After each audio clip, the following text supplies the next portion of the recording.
Hello there, Honorary Knight and the Helper in White. It's so nice to meet you, Honorary Knight and Lady Paimon. Glenfidia, at your service. Looks like you're in a good mood, Hertha. And nice to meet you, Glenfidia.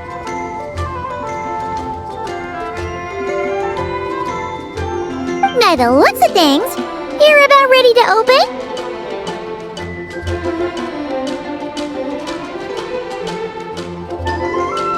Indeed. Thanks to some help from the angel's share and the cat's tail, our drink stand is ready to go. Besides all the classics, we also mix cocktails to order, and are currently offering a limited time delivery service. Cocktails? Do you remember that time we served as bartenders at the Angel Share? And recently you've also shown off your skills at the flagship in Nokrai. We sure have come a long way, huh?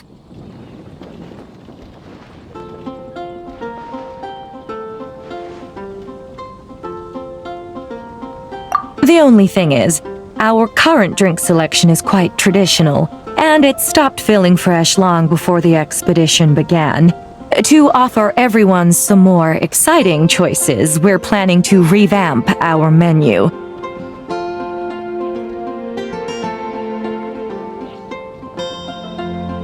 But I need to get back to handling resident requests, and Glenfidia doesn't have much experience mixing drinks. Plus, we've got a whole bunch of outstanding delivery orders on hand.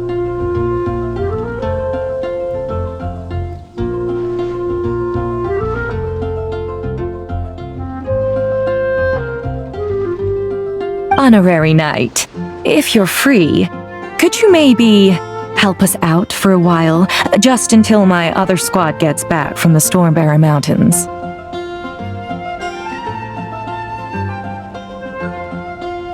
You'll be amply compensated, of course, plus double pay for overtime, depending on your performance metrics.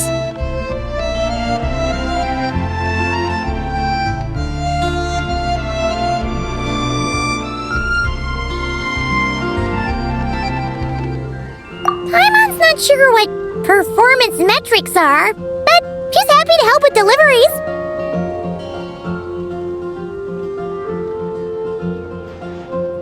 As the best guide into that, Paimon needs to keep up with the changing times.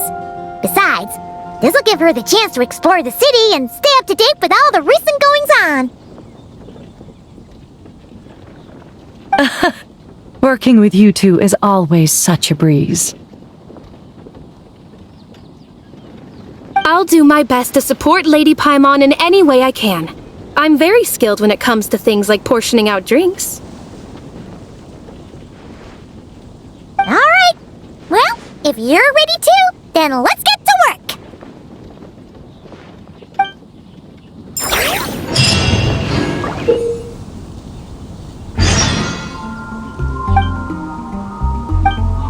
Finally, a break.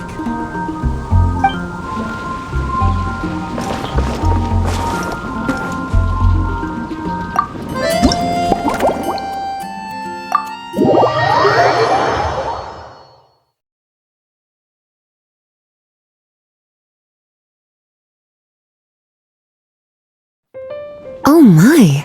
It looks like Hertha has gone back to her duties, and Glenfidia is away somewhere too. Has our dear cutie taken complete charge of the drink stand?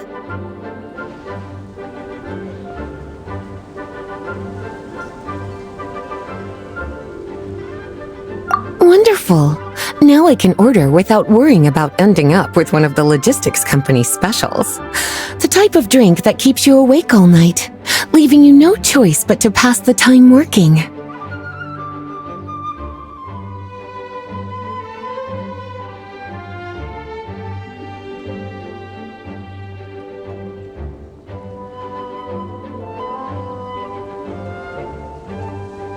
That's right. I'm just a carefree librarian now.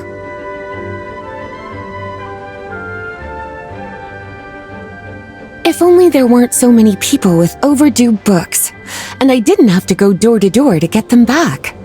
I would have dropped by to chat with you sooner, and try out your delightful creations, of course.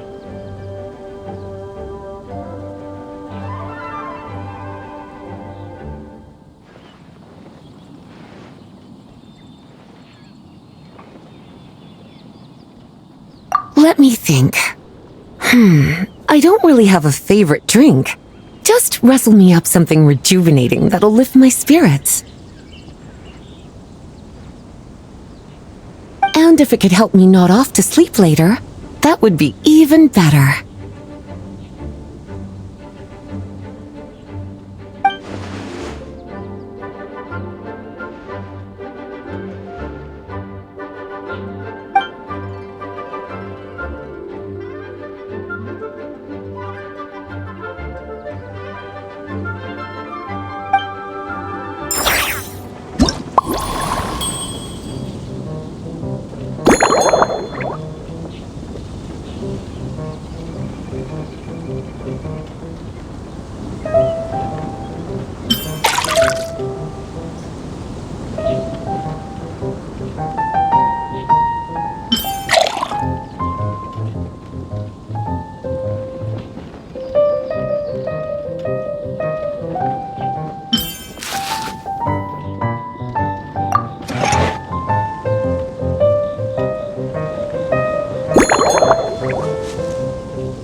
Here's a snow-kissed dawn.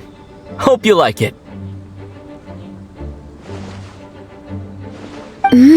It's delicious, cutie.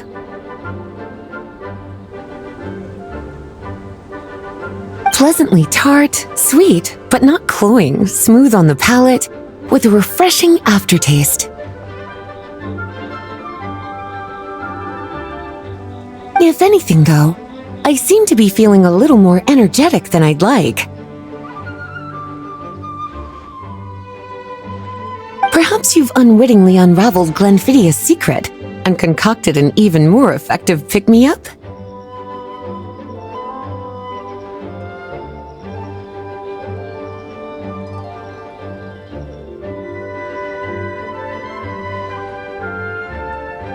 Don't worry, there's no rush. Your eyes are aglow with curiosity, as though you have many more questions to ask. Let's chat for a while. Take your time. Inspiration will come soon enough.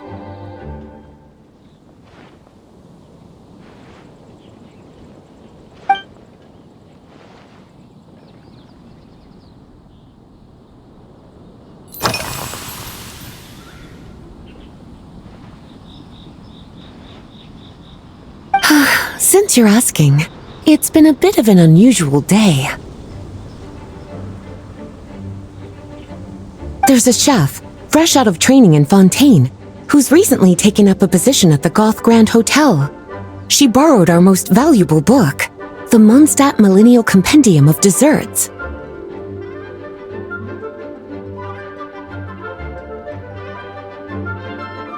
Apparently, she plans to use dessert-making techniques to improve the taste of various savory dishes. Something about reducing their greasiness.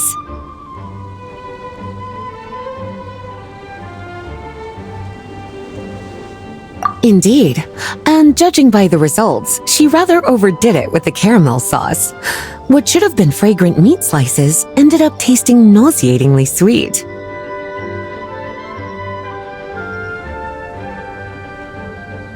Caramel sauce is such a fantastic ingredient, you know? It never fails to please when added to drinks. Sometimes I even add a spoonful to my afternoon tea.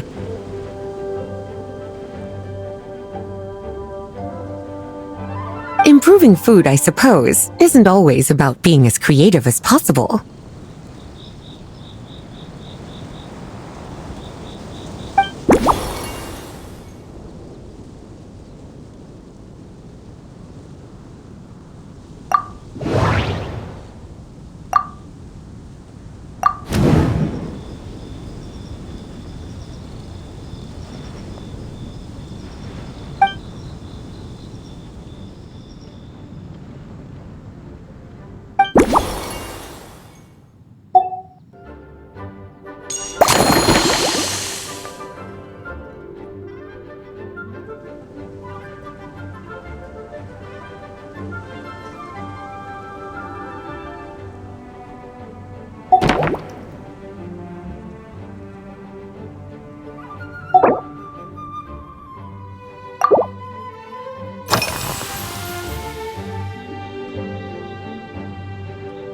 Oh, this?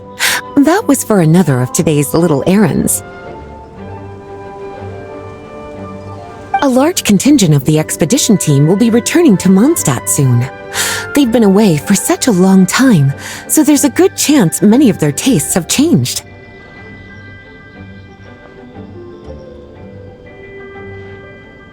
Jean asked me to visit some of their families to try and get a better understanding of what new ingredients might satisfy our knight's changing preferences.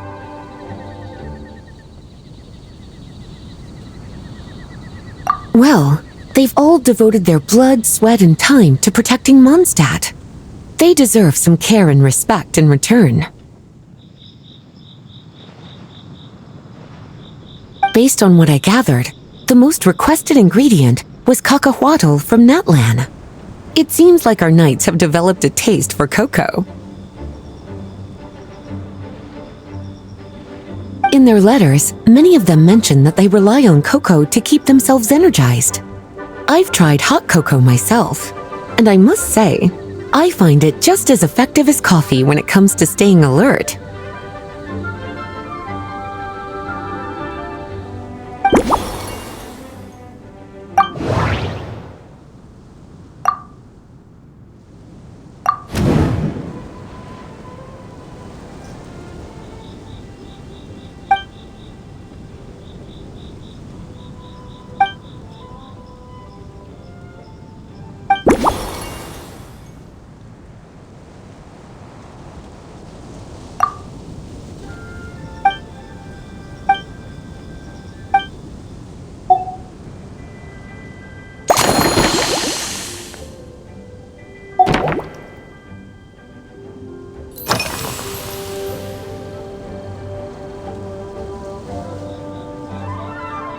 Lately? So careful with your wording, cutie. Is that because you think that I, too, might have changed since we last met?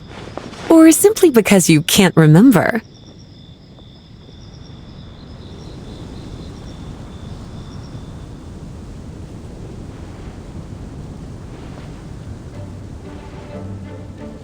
Not bad at all. A flawless answer. Back in my student days, I might have been drawn to every new and exciting ingredient I read about, constantly expanding my horizons and stepping out of my comfort zone. But now, I've grown accustomed to a life of comfort and routine. To paraphrase a certain Leo-Ed legal expert, my life is fast approaching a state of living out one's golden years in peace and comfort. I'm no longer so easily moved by adventure and excitement.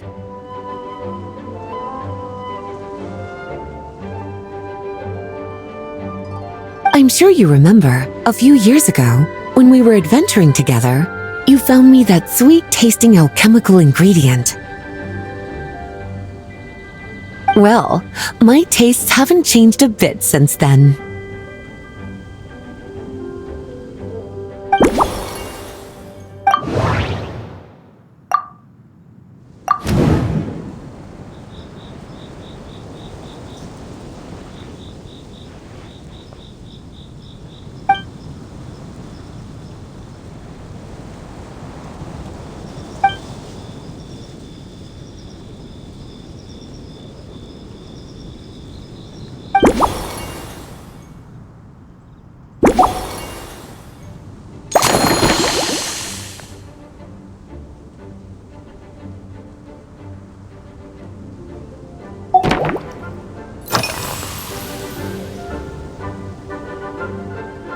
Surely you're not suggesting I'd take this opportunity to sneak off on a little countryside wander.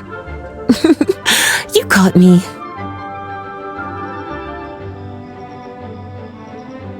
My investigations into Mondstadt's lesser-known drinks took me to Dawn Winery, where I had a little chat with the head housemaid, Adelind.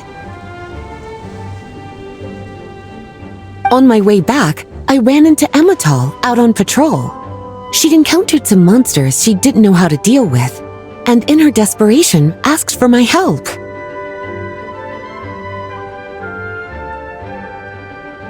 I accompanied her on a detour to Wolvendam to teach some raving hounds a lesson. It's been a while since I've had such an invigorating workout.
As expected, cutie, your brilliant mind has grown even sharper. Just a few gentle hints were all you needed to light that special spark of inspiration.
creation, custom made for you. This should help you fall asleep quickly and guarantee you peaceful dreams. It's called a slumbering rose. From the colors to the choice of glass, everything's been carefully crafted.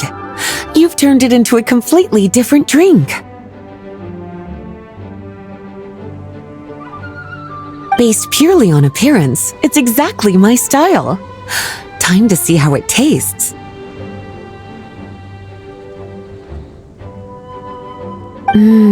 Full marks.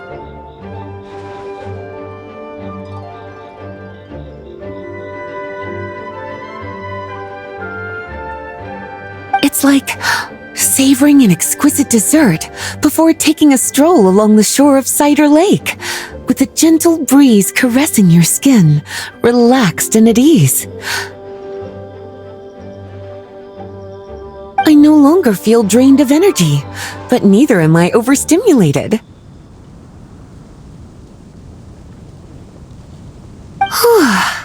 I'm actually starting to feel a little sleepy. As a bedtime drink, this is pure perfection. So good, in fact, that I feel like writing an article to extol the virtues of this slumbering rose. I can use it as an opportunity to crown you the new maestro of mixology.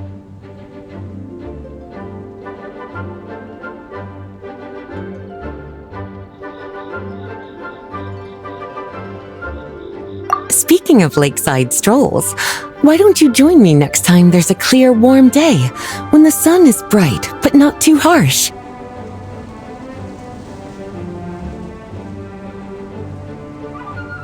Any walk would be more relaxing with you to talk to along the way, cutie.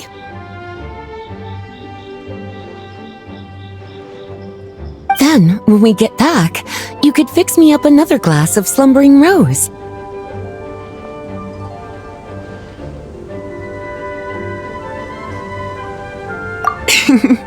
And I'll make just as sure to hold you to that.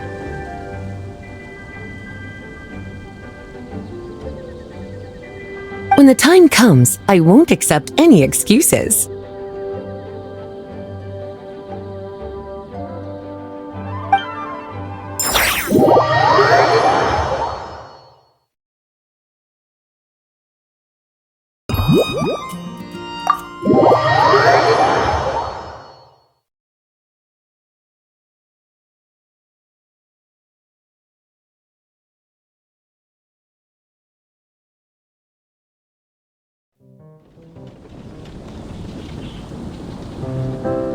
Good afternoon, traveler.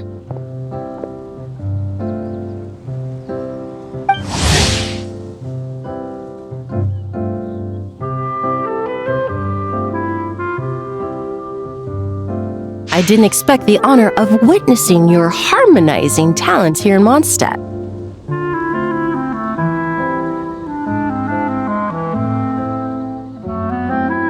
Both, actually.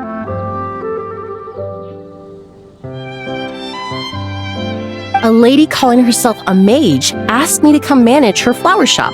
At about the same time, the Cat's Tail commissioned me to create a new fragrance for their establishment.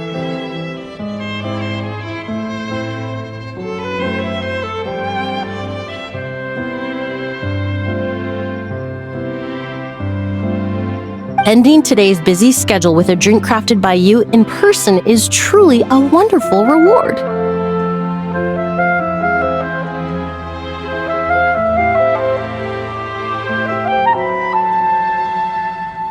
I have faith in your choice.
care to give this a try, Miss Emily?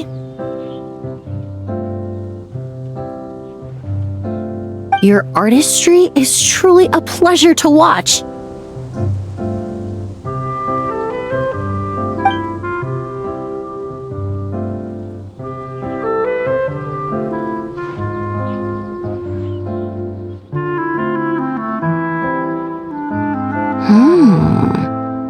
This tastes like a local variant of a Lumiduce Twilight.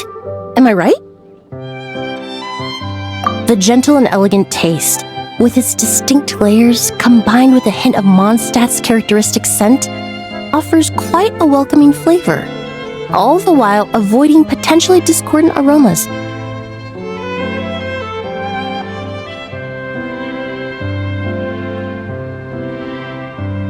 Though in reality, there's no need for you to be so conservative. I have quite a high tolerance for flavors that stray outside the boundaries of conventional wisdom.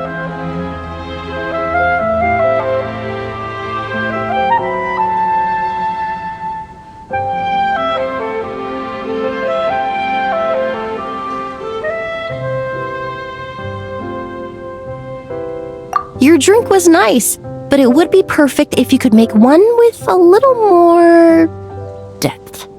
A cocktail that shows off your unique understanding and enhances my impression of Mondstadt. If you need time to mull things over, perhaps you might find inspiration in a little light conversation?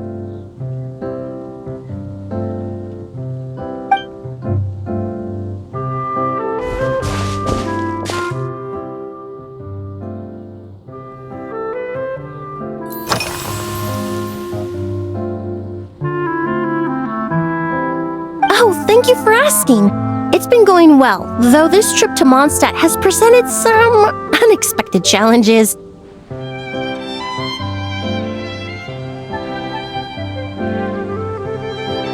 When I first got here, I was relying on a copy of An Overview of Aromatic Substances and the Human Senses to identify promising local ingredients from the Mondstadt region.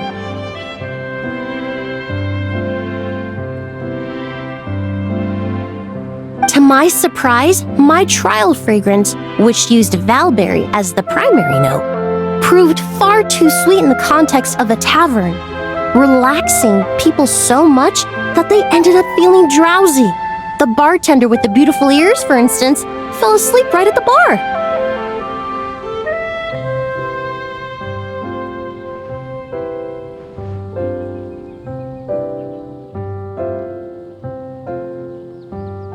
Let's just say that sweetness isn't always a case of the more the merrier. Maintaining an appropriate balance is beneficial for both body and mind. Even in daily life, I rarely eat sweet food, and I try to avoid fruits like berries that have a high sugar content. In the end, I completely eliminated valberry as an ingredient and turned instead to windwheel aster, with some success, I might add.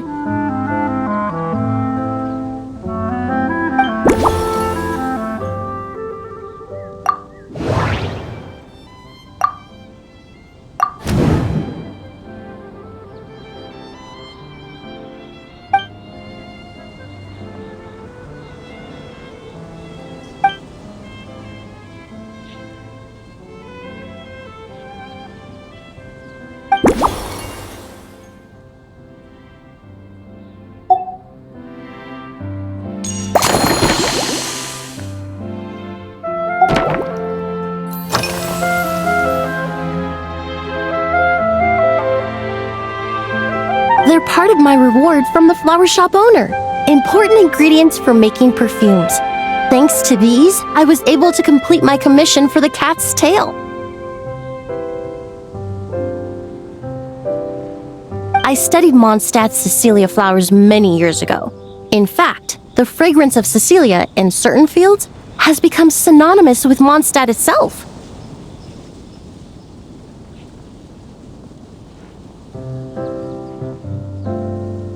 However, this is a special case. Some cats are quite averse to the scent of Cecilia, and we need to be particularly mindful of their preferences.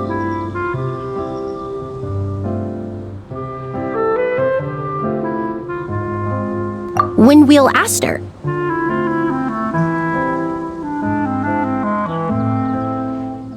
The various parts of the windwheel aster plant can be ground into a powder to extract their essences.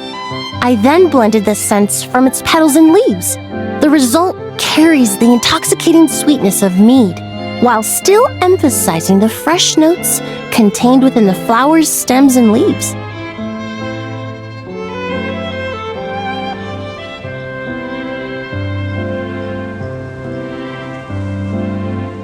I just took it for a little trial run at the cat's tail, and the cats seemed to really like it, while the clients themselves found it comforting and invigorating.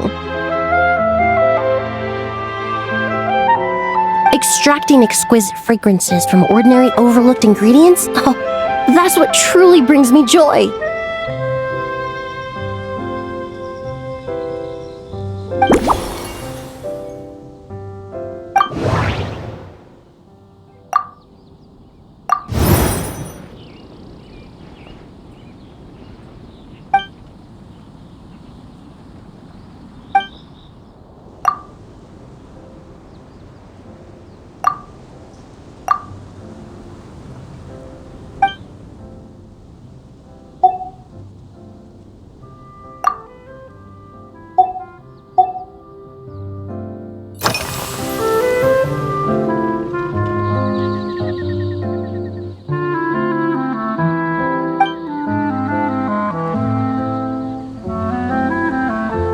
It really is.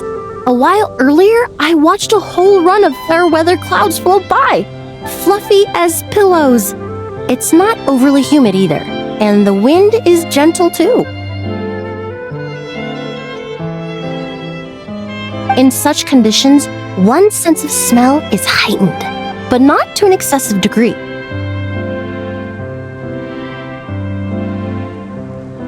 When scents are blended well, they naturally combine with the ambient context, leaving particularly powerful impressions.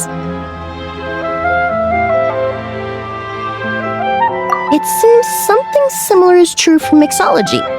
As long as you choose a base of appropriate strength, the various flavors will blend seamlessly together. When mixed properly, all the ingredients work as one to create a most wonderful symphony for your taste buds.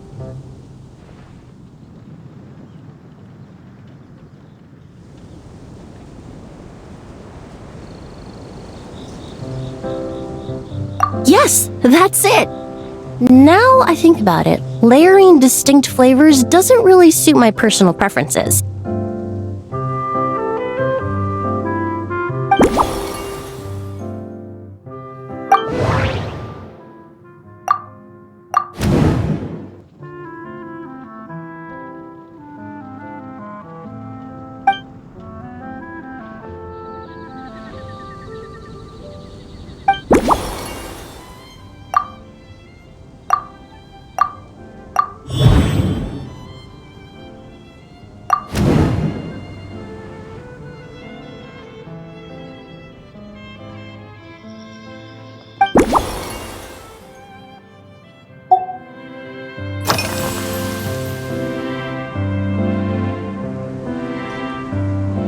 Usually, after work my friends from the Maison Gardiennage sometimes treat me to a few drinks. I usually stick to fruit tea.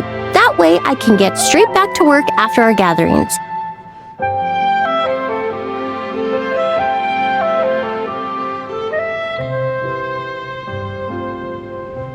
If it's before a holiday and my friends are in high spirits, I sometimes order a small glass of sparkling fruit wine.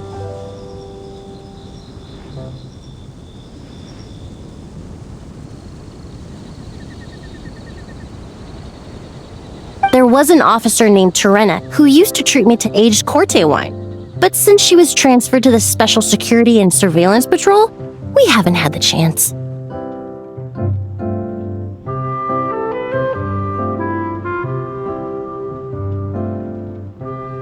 In In the world of science, high-proof alcohol is a widely used solvent. I've grown well accustomed to the smell of it by now.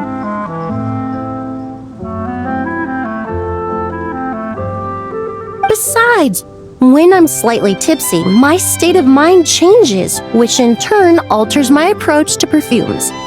It doesn't matter if the result is good or bad, it's all about trying something new.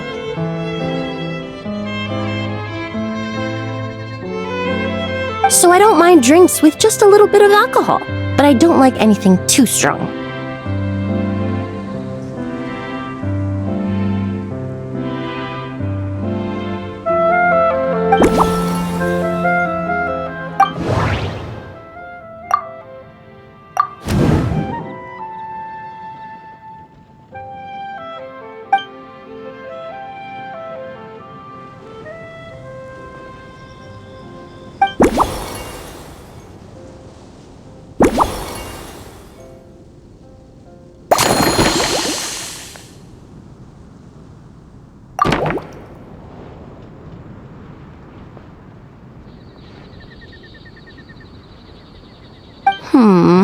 Just from our brief chat, you've already formulated a new concoction.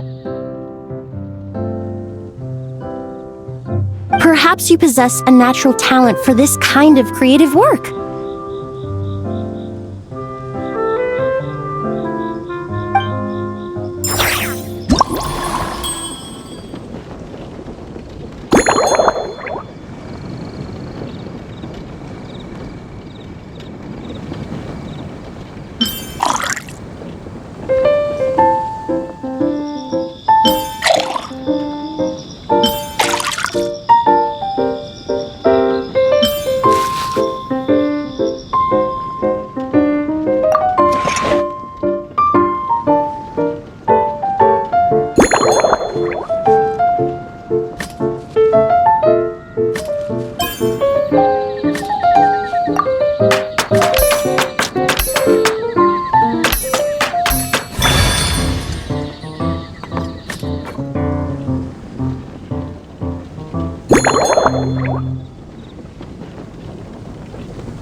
Here you go! A new and improved, Emily-inspired Lumideuse Twilight. I haven't come up with a name for it yet.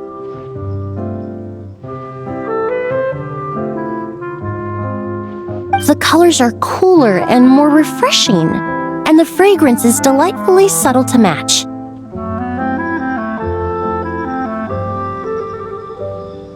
Are these bright specks on the surface the crushed petals and leaves of windwheel asters?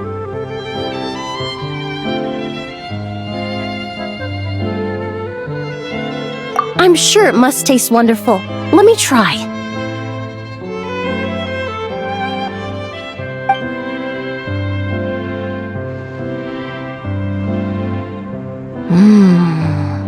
In the language of flowers, the windwheel aster represents the visible winds.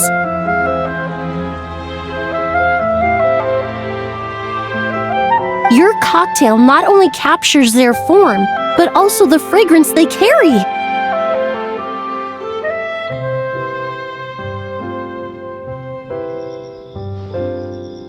Therefore, I suggest you call this drink Windborne Bouquet. The winds and clouds of Mondstadt swirl together in the glass, leaving behind enchanting traces of fragrance.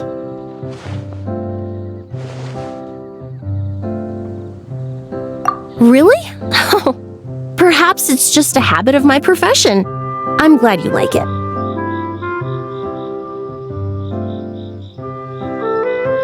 Now it's time to slowly savor this masterpiece.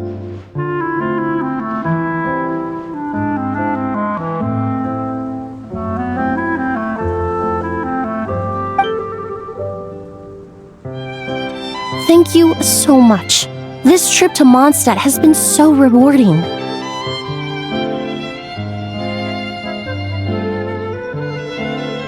This is the most memorable cocktail I've ever had.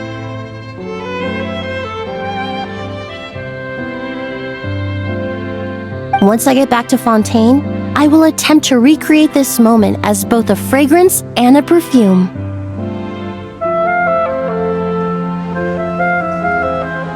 Once I've perfected the recipes, I hope you'll do me the honor of being the first customer to experience these new products. Until then, I look forward to seeing you in the court of Fontaine.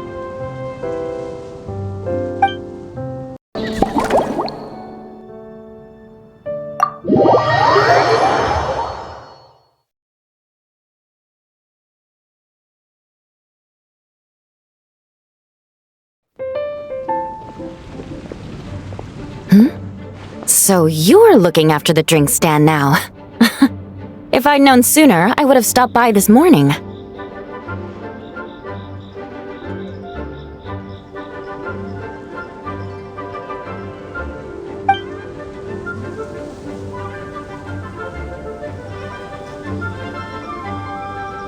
I've got to say, I'm getting curious.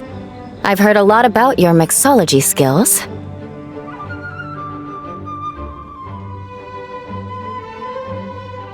I wonder what kinds of drinks you can mix with the ingredients Glenfiddich has prepared.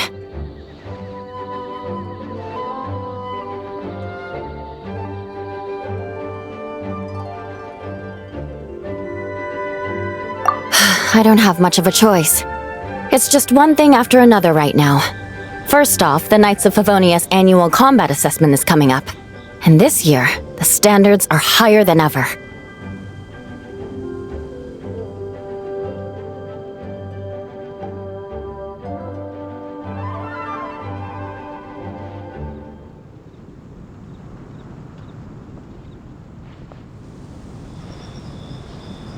As the captain of the reconnaissance company, I have to lead by example. At the very least, I need to rank as one of the top 3 captains in the practical portion.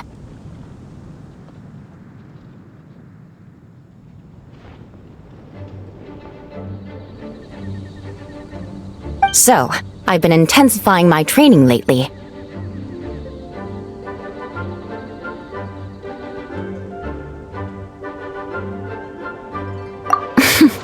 Being a descendant of sinners means I have to work hard to maintain my position. I'll have you know I've never once neglected my duties.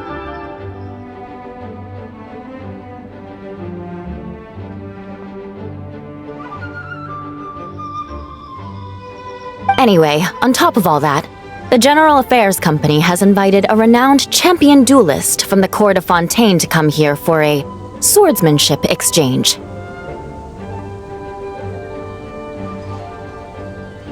Since I'm one of the captains with the highest attendance rate when it comes to these things, and I'm fairly skilled with a claymore, I was chosen as a representative.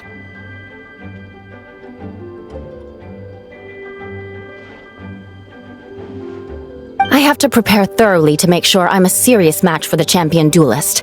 And then after the exchange, I need to write at least 6 different reports based on the results.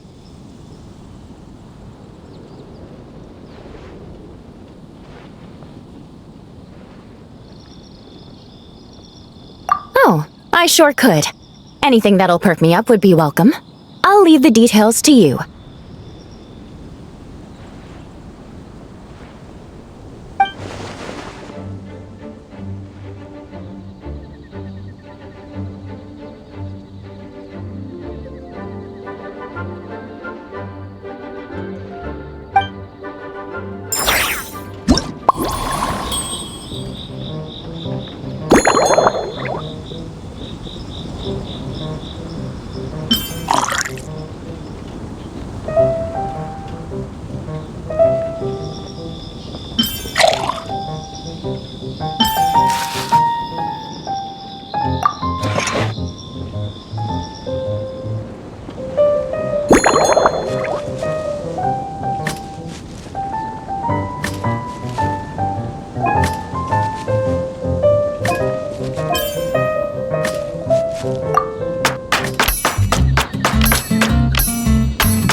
One twinkling starlight for Captain Eula.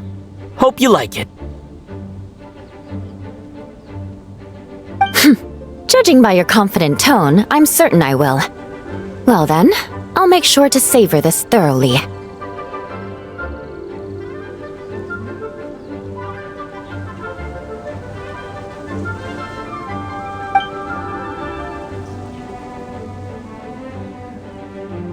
Huh, not bad.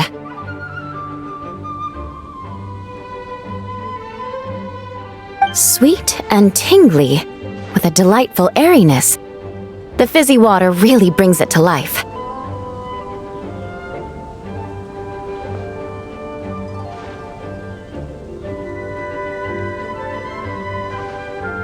I suddenly feel full of vim and vigor, but just one glass doesn't quite scratch the itch.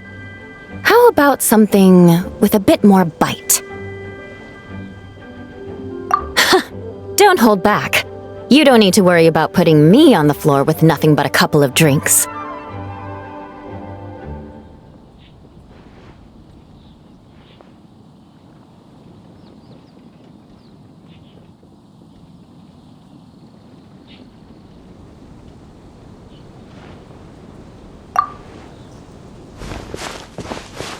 Works for me.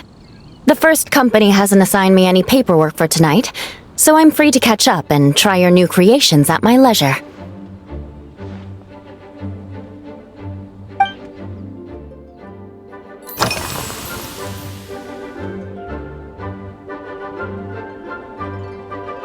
That's right. The merchant I got it from called it Romaritime Flower Fruit Extract. It has a very unique smell. Here, have a bottle.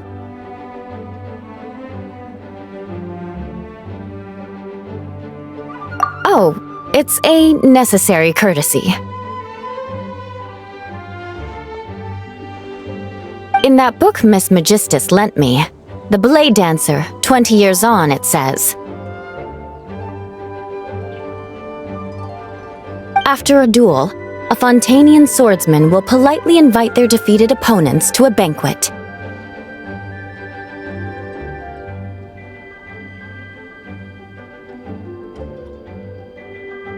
To properly play host to Miss Clorand, I searched for quite some time to locate a rare goods merchant in Dorman Port who sold this juice.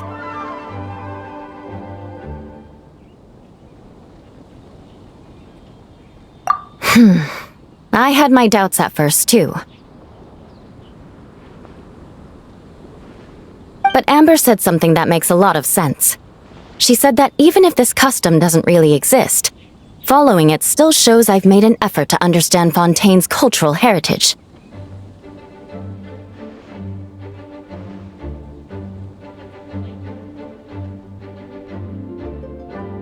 Besides, who doesn't like trying new things, right?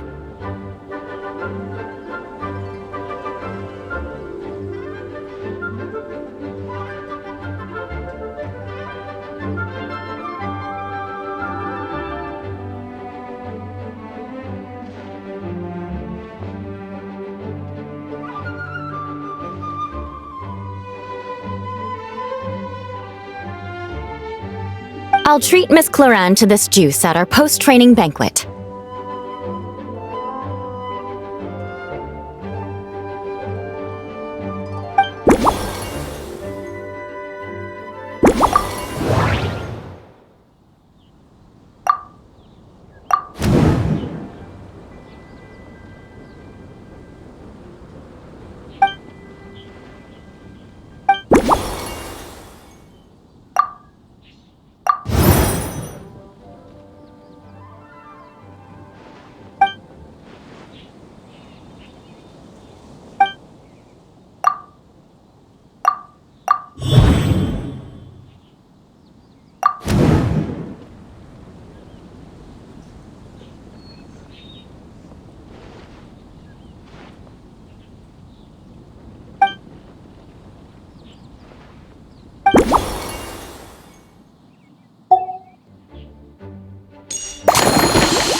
Oh my.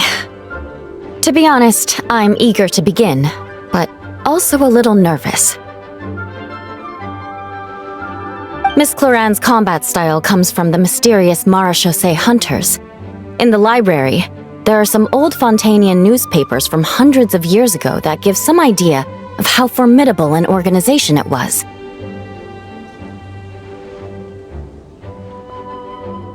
A more recent newspaper claimed that Miss Clorand was an orphan from an underwater kingdom, and that before battle she would perform rituals inviting spirits to possess her sword.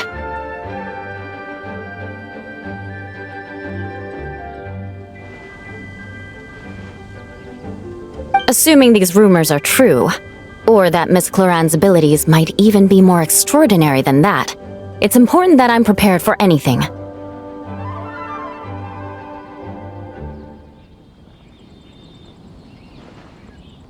Incorporating elements of swordsmanship into a drink? Huh. Certainly a creative idea, I'll give you that. I sure could do with an energy boost, but how do you plan to express something like swordsmanship with a cocktail?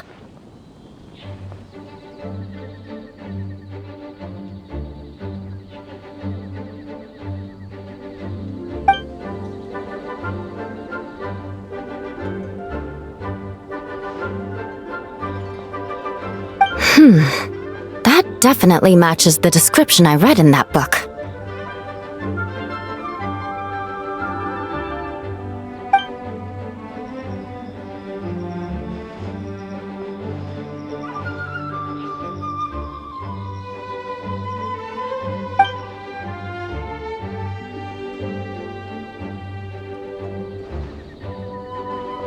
That's right. You really know your stuff. I doubt there's anyone else in Ala Tevat who could come up with such a perfect metaphor.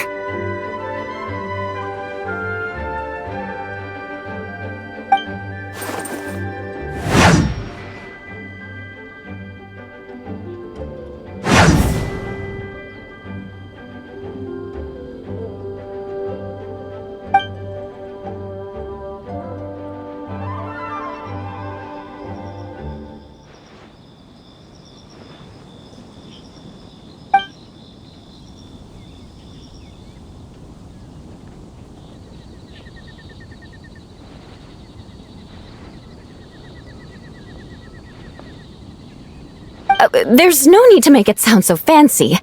It's just an aristocratic variant of Favonius bladework, with a bit of personal flair.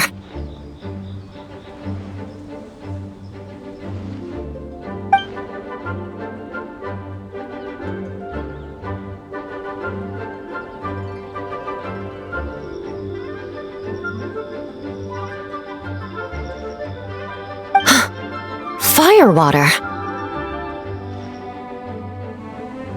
In recent years, firewaters gained popularity the world over, following in the wake of prosperous Snezhnayan merchants. These days, almost every tavern has a signature drink that uses it as a base. You really are good. Why don't we try replacing the fruit wine with firewater?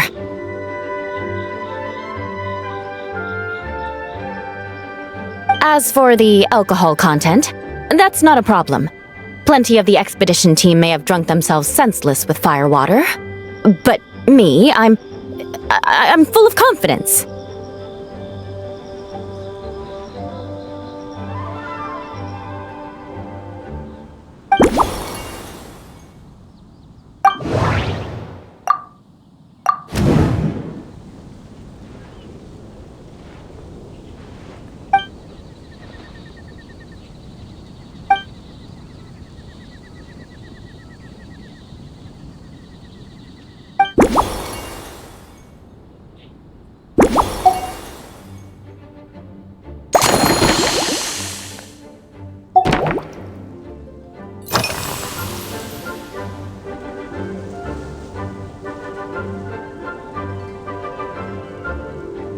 Yes, I have.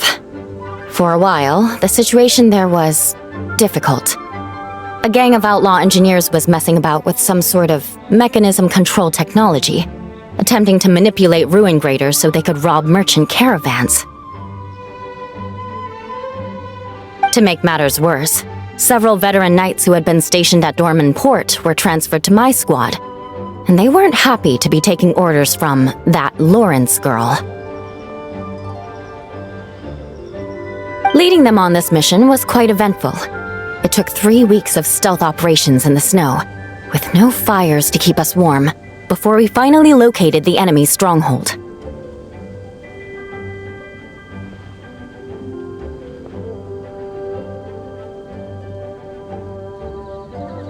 Those veteran knights faced the bitter cold and were almost taken down by the enemy's smuggled battle mechs.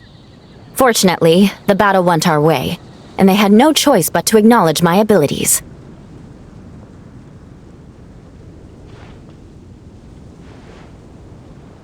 Me? I'm completely fine. But thank you for your concern. It was mentally tiring for sure. But fortunately, the operation wore them down far more than it did me. They won't be questioning my authority again anytime soon.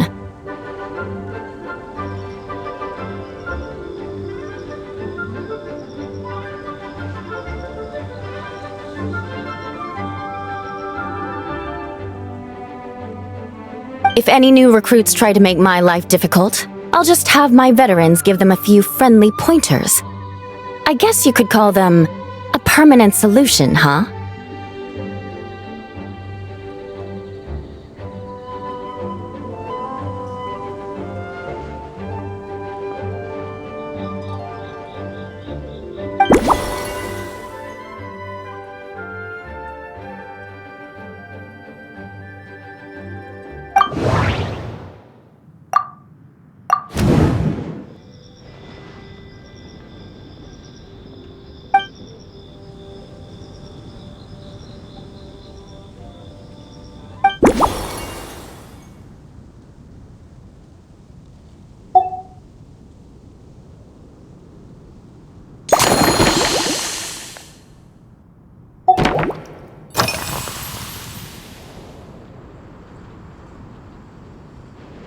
If you want to know what I've been eating recently, I'd better start by mentioning the logistics company's latest revolution. They launched a diet improvement initiative and started distributing a form of standardized canned food to knights operating in the wilderness.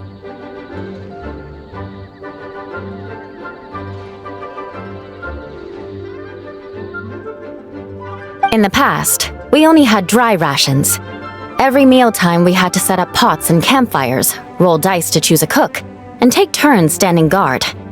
In all honesty, it was a bit of a hassle.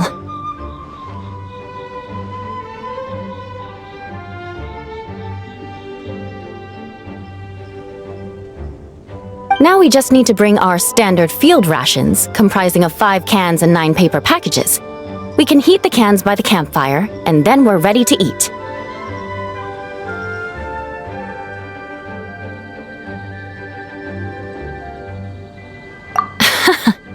You did say, sounds like, right?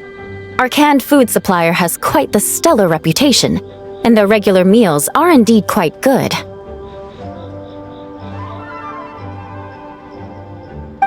The problem is, in order to meet preservation standards, they have to make their military-grade meals way too salty.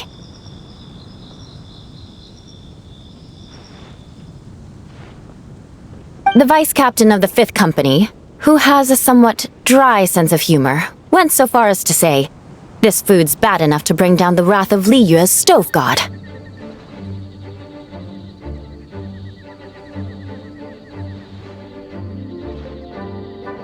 In any case, after eating it for a week, my taste buds have gone completely numb. You can hardly blame the logistics company. After all, it is hard to please everyone. Our feedback has already been submitted, and they should be working on fixing the issue.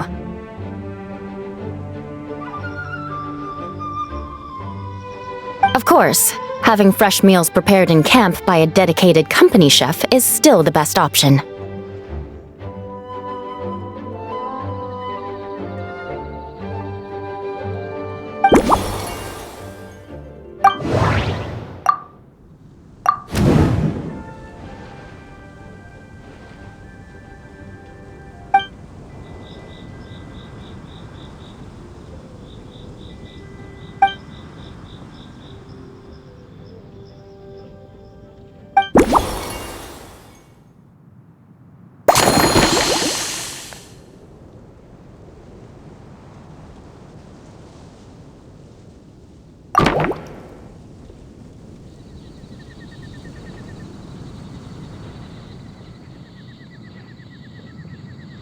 brilliant.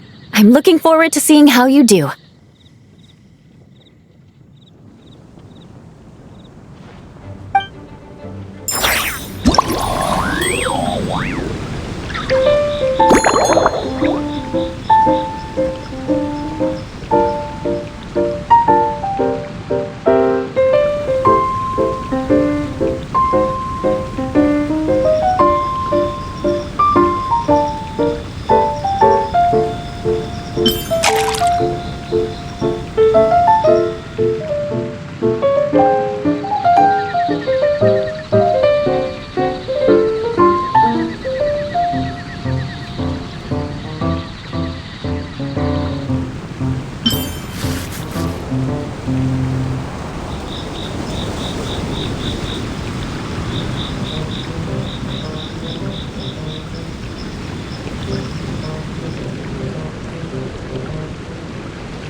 Here's your all-new Seafoam Sword Song, mixed to meet your personal preferences.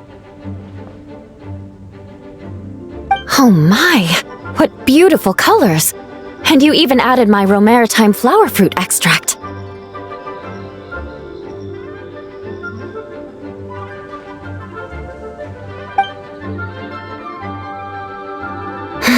The aroma is perfect, and I can smell the alcohol, but it doesn't stifle the fruity fragrance.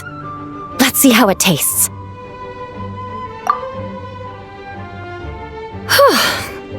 Give me a moment to come up with the right words. I need to think carefully.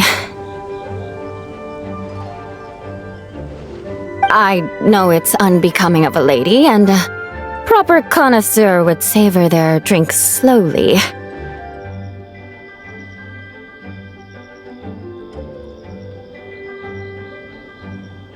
But I'm sorry, this is just too good to be true.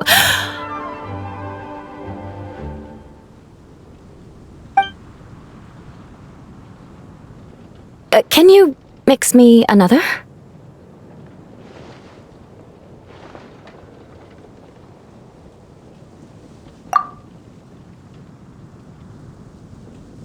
Oh, no, what was I going to say? I've completely lost my train of thought.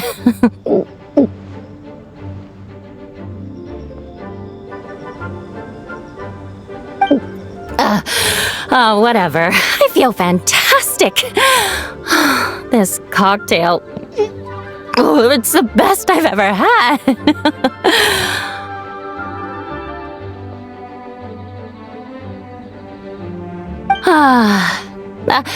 I think I'm gonna head home and get some sleep.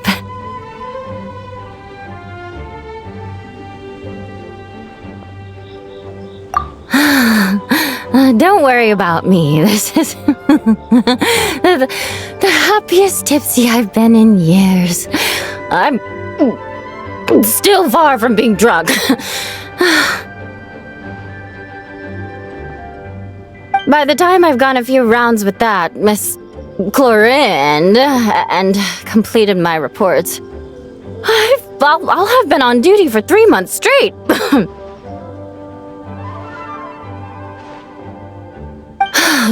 Jean, the acting grandmaster. Isn't it about time she gave me some time off?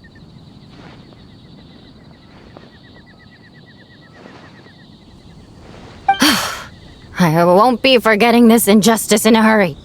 You mark my words.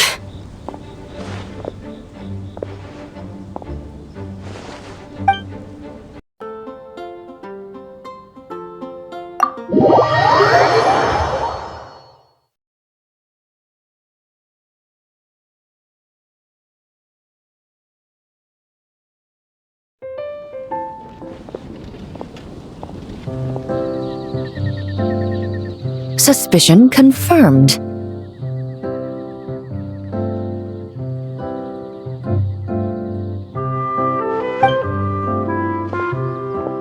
While patrolling the area, I was sure I'd sensed a familiar presence, so I came over to take a look. And sure enough, here you are.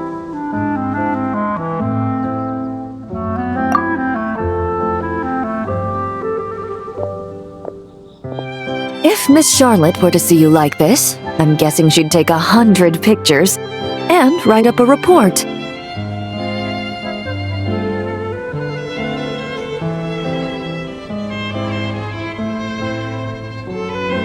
Sword-wielding traveler's secret side hustle. Exclusive cocktails from Tevat's Explorer Extraordinaire.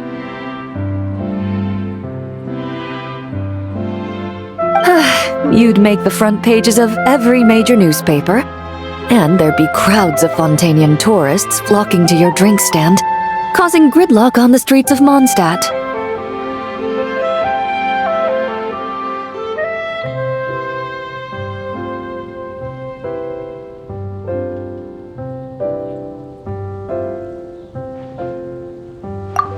Luckily for you, I turned down Miss Charlotte's request to accompany me here, so you're unlikely to be seeing any scenes like that. Let's quietly celebrate this moment of peace.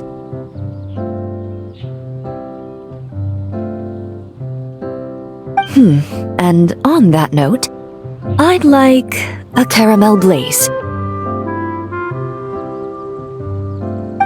That look on your face tells me you have a lot of questions you want to ask.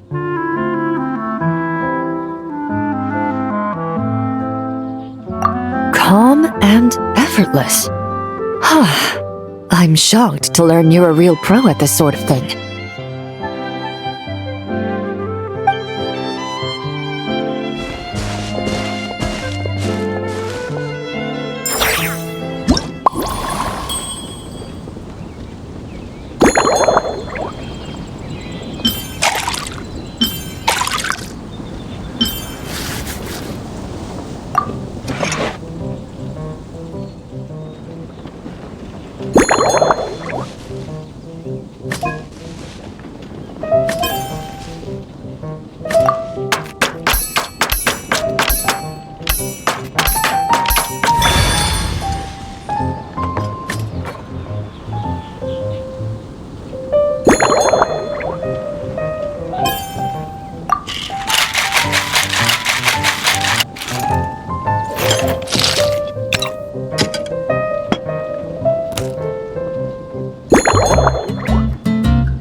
Your caramel blaze is ready.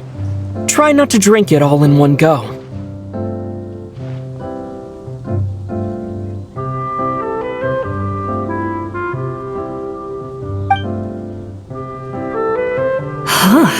It sure lives up to its name.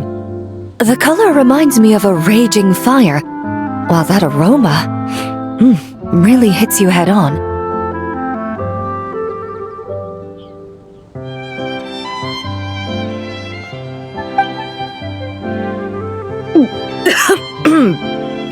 It's quite strong.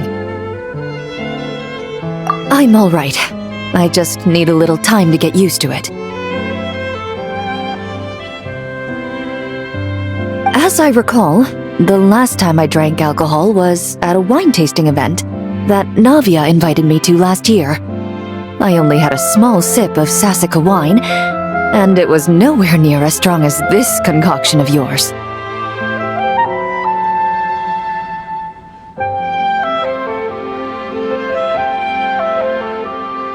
From a purely rational perspective, alcohol can cause dizziness and impair one's ability to work, so it's best avoided altogether.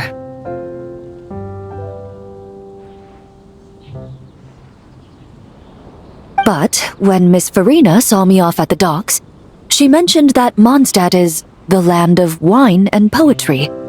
Since I'm here, I thought I should at least try the local specialties.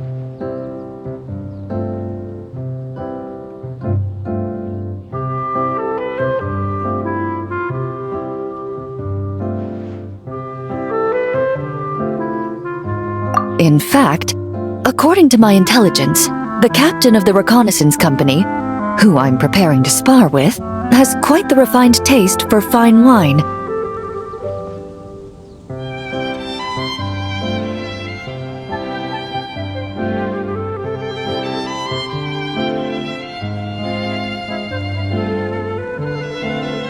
Her publicly available battle reports are truly a sight to behold.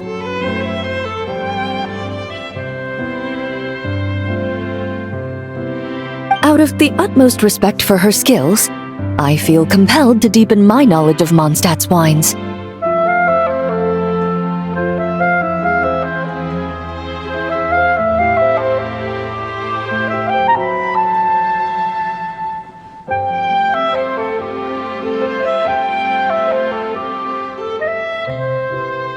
I truly appreciate all the trouble you're going to.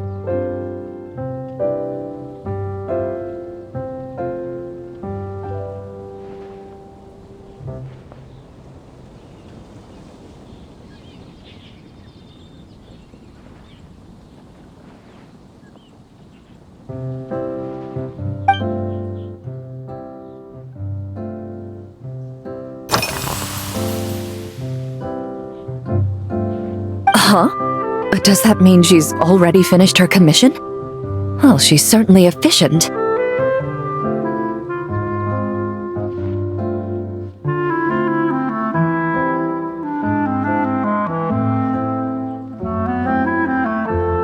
Once I return to Fontaine, perhaps I can let Sigewinne know that I'd be happy to purchase her latest perfume.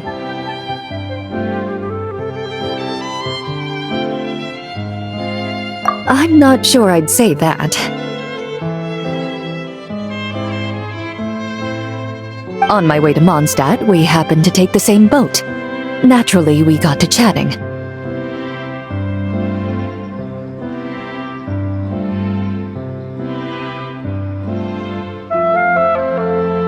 I've often heard Sigewinne praise her work. After conversing with her on the journey over, I must say, she is indeed a rare and refined individual.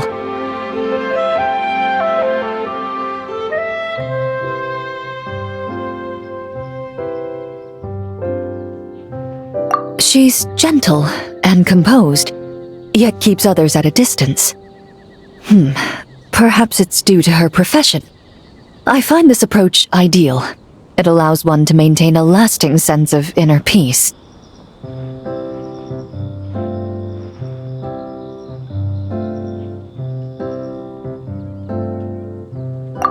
Thank you, but there's really no need to set anything up.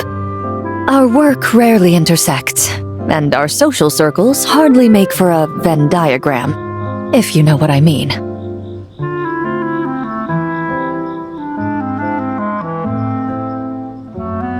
Best to just let things take their natural course.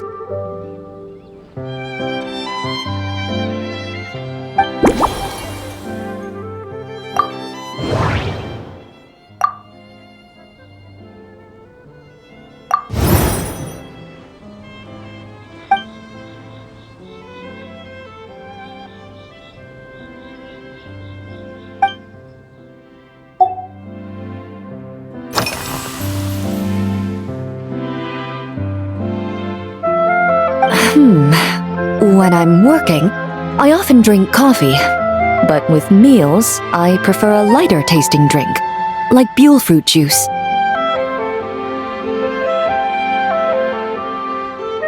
Since I eat a lot of meat, the slight acidity of the juice helps balance out the greasiness. Over time, I've grown accustomed to the sour taste.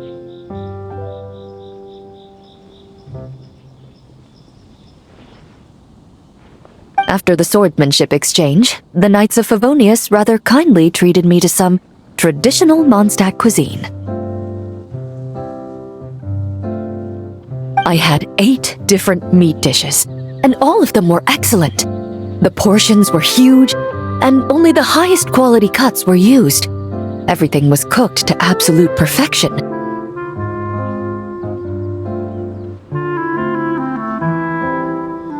Of course, there was still room for improvement. When catering to tourists, the sticky honey roast and pile 'em up might benefit from a slightly lighter sauce. I've certainly tried all the red meat dishes. I think I've had enough calories to sustain 3 days of vigorous work, so I've had to decline all subsequent dining invitations.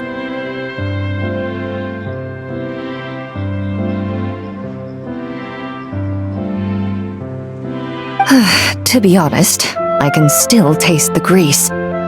There must be a way to cleanse my palate.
I've seen a little.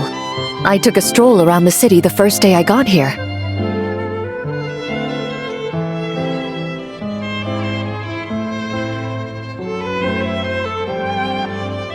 Navia's done some rather extensive research on this place.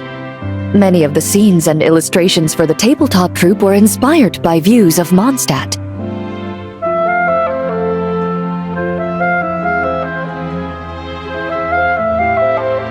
However, the way she describes the atmosphere in her world building is quite different from the real Mondstadt.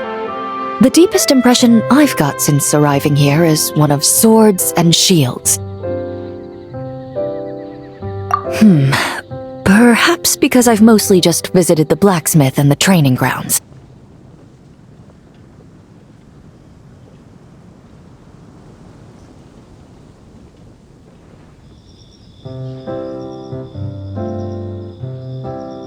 Recently, the newer weapons and armor produced in Mondstadt have been created using a completely different heat treatment process from those in Fontaine, with a higher carbon content in the surface layer.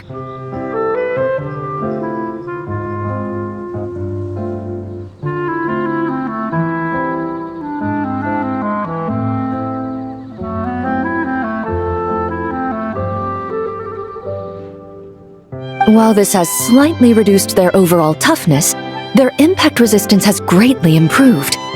These newer weapons give off a smell like overbrewed coffee.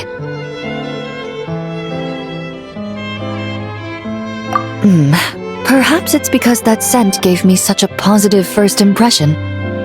You see, Fontaine's signature metalwork is often coated with a protective agent that contains Marcotte. Over time, the faint fragrance becomes overly sweet. And for some reason, it makes my teeth feel funny. I don't imagine the scent of Mondstadt's swords and shields would cause the same level of irritation.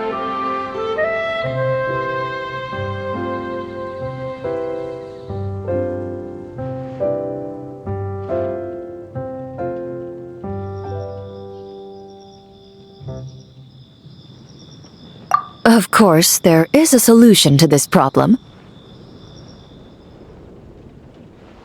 The next time you find yourself in Fontaine, there's another protective agent I can recommend. One that's as neutral as water, without any excess fragrance.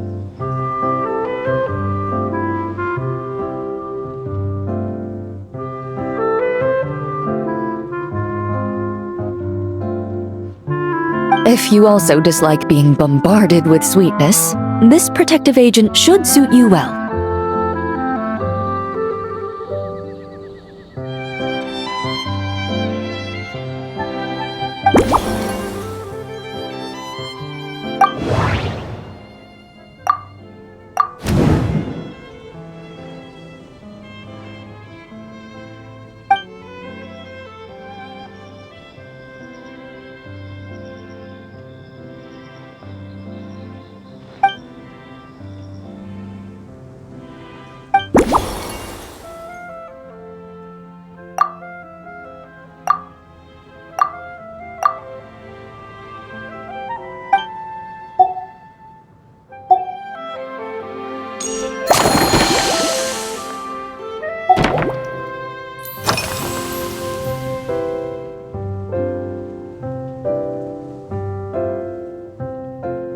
Indeed it is. The knights codenamed Hazelnut 3 and Hazelnut 5 gave me this crest. I must say, it's exquisite. They told me the design has only just been finalized. Apparently, it's only presented to important guests. They said they're making a badge for you, too, but it hasn't been finished yet. You're not wrong. I guess it's similar to how I can't remember the name of every clerk in the Palais Mermonia. But I'm certain you'll get to know them in time. They're clearly seasoned veterans. Even though they work desk jobs, they still turn up in full armor. After handling my affairs, they headed to the tavern for a gathering, saying they wanted to continue last night's duel and determine who had the highest alcohol tolerance.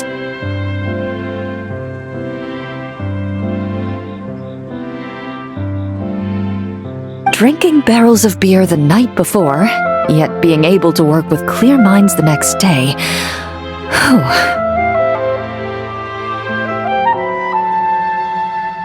So what you're saying is, while Mondstadters may seem carefree, they actually have an admirable ability to know their limits when it comes to drinking.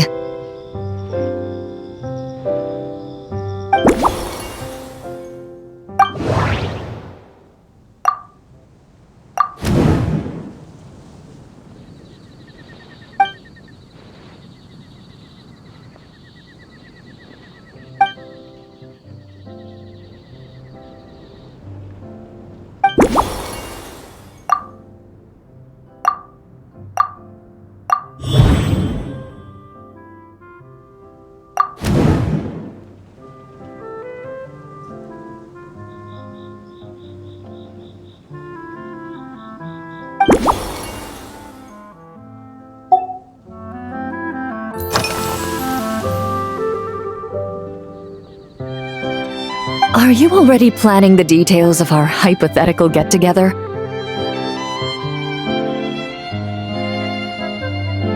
Based on my previous experiences with alcohol, I guess my tolerance is similar to Emily's. Fruit liqueur is probably my limit. So when the time comes, I think you'd be best off mixing similar drinks for the both of us.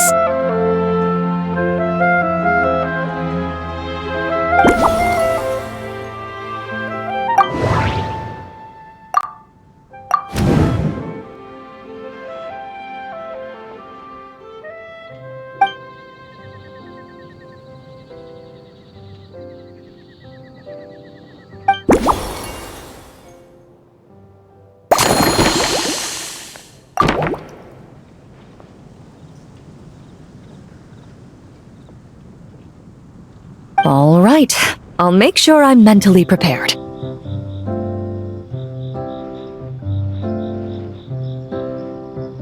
Even if it's still a bit strong, I'll do my best to finish it.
All right, this new creation is called Leisure Time Lightning.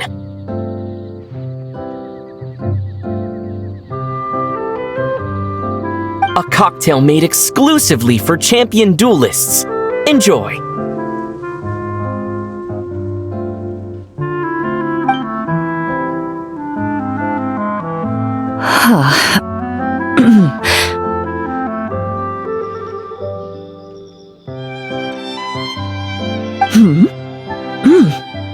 Have you added fruit wine? It tastes wonderful. This is ideal for me.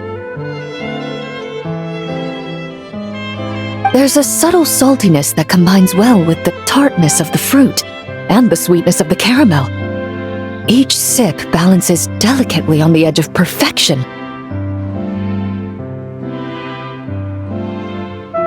The color of the wine also fits well with the name, and the lightning imagery contrasts with the fiery nature of the caramel glaze.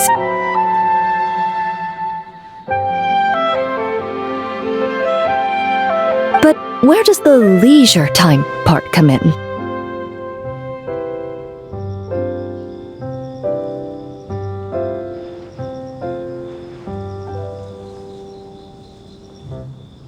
I see. That certainly matches the impression this cocktail gives me.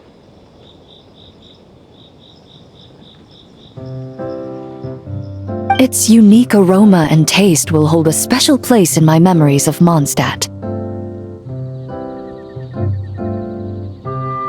Do you think, if the chance were to present itself, you'd be interested in mixing drinks somewhere else? A cafe, for instance, or the Hotel de Boer? Mostly for Navia and Miss Farina's sake. Though obviously I'd be more than happy to try more of your masterpieces myself.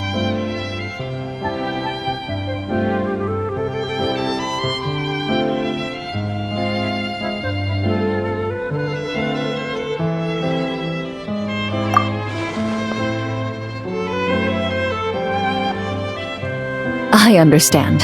I won't try to strong-arm you. In any case, I truly appreciate your hospitality.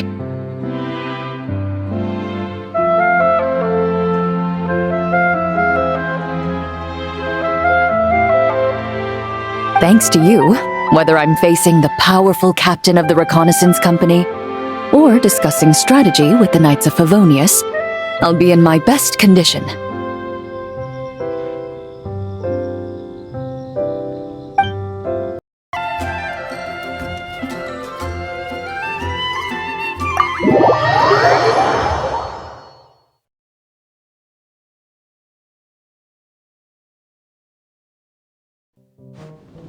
Huh?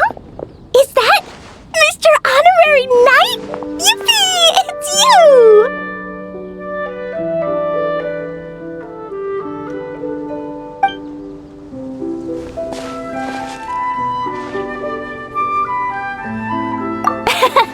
Auntie Eula told Klee that Miss Hertha had found someone amazing to help out.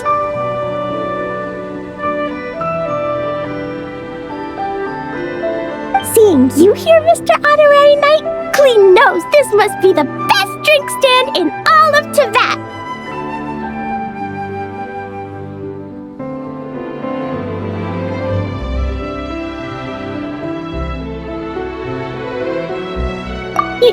You mean this stand isn't already the best?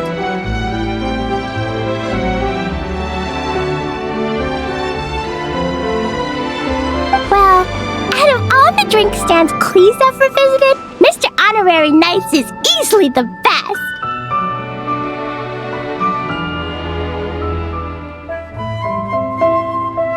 And no matter what drinks Mr. Honorary Knight makes, Klee will definitely think they're yummy.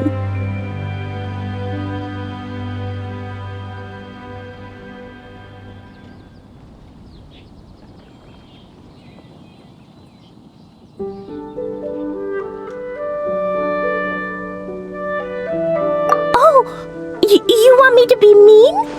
But Klee could never be mean to you.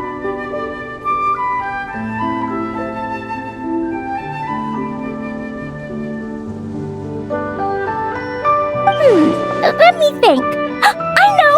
I'll pretend to be Albedo!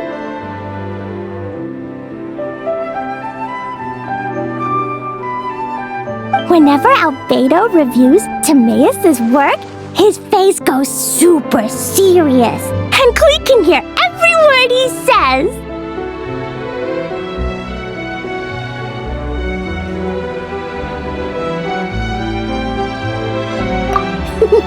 Get ready for Klee's super amazing order!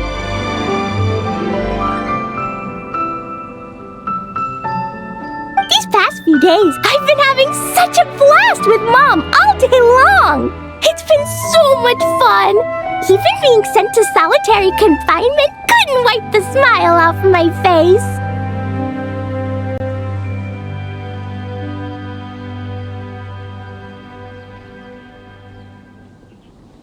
So, Klee wants to order a fair weather frolic.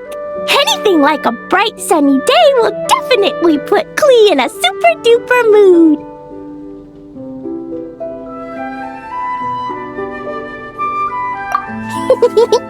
I wonder what it'll taste like.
your Fairweather Frolic is here. Go on, give it a try.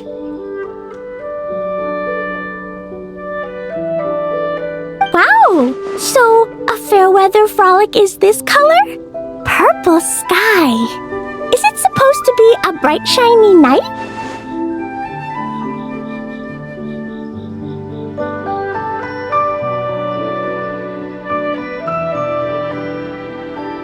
Cleve will take a sip first. Then you can think about it more carefully.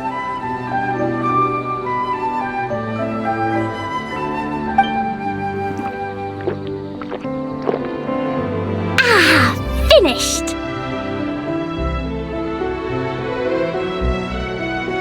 Yummy!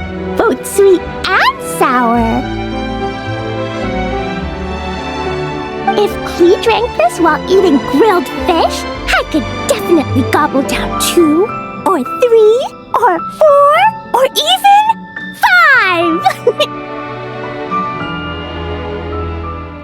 But one drink isn't enough. Klee wants to try a drink that tastes like cake.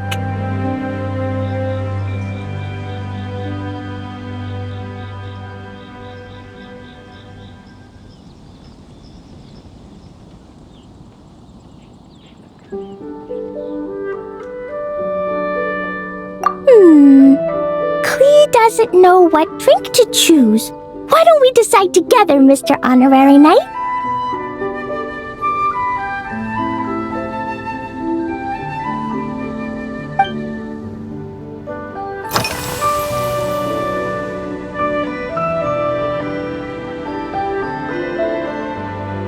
Three square meals? Klee often eats 5 meals a day, sometimes even 7. Adventuring takes a lot of energy, and if I eat too much at once, I can't run so well. So, it's better to eat lots of smaller meals.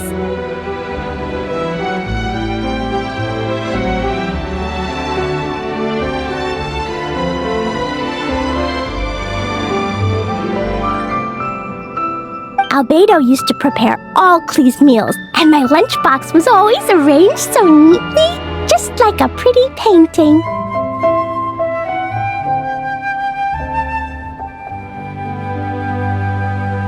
When Albedo's busy at Dragonspine, Klee goes to eat with the other Knights of Favonius.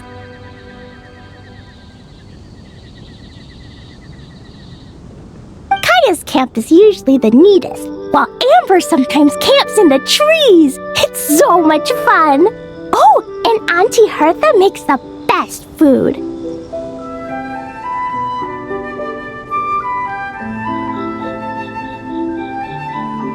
When my mom comes back, there'll be even more yummy food to eat. There's this one dish where she takes loads of different fish and makes them into little pudding cubes. It's called rainbow fish jelly. Her Chocogo Crunchy slices are fantastic too. It's her newest creation made with chocolate and cookies. They're a little bitter, but they're crunchy. They smell scrumptious and they have a really sweet aftertaste.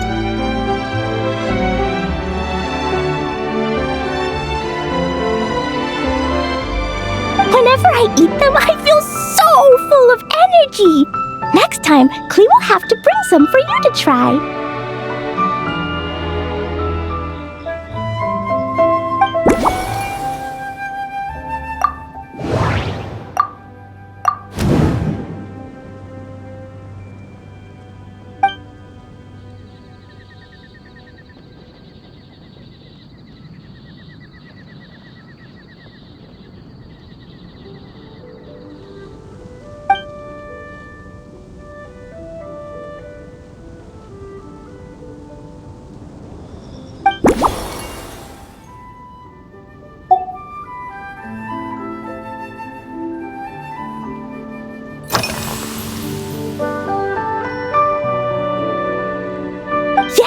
When Klee gets back home, I'm gonna eat some salted nuts while reading my book.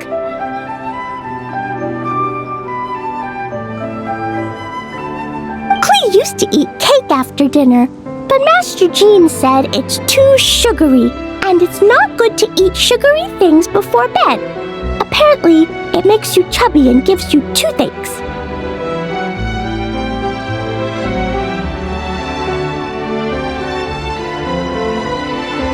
So, Mom got some advice from Auntie Barbie, and now she gives me nuts instead. She says they help my brain remember things better.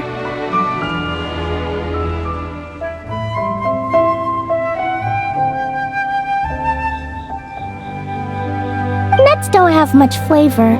It's like chewing on grass, but they're okay if you add a little salt.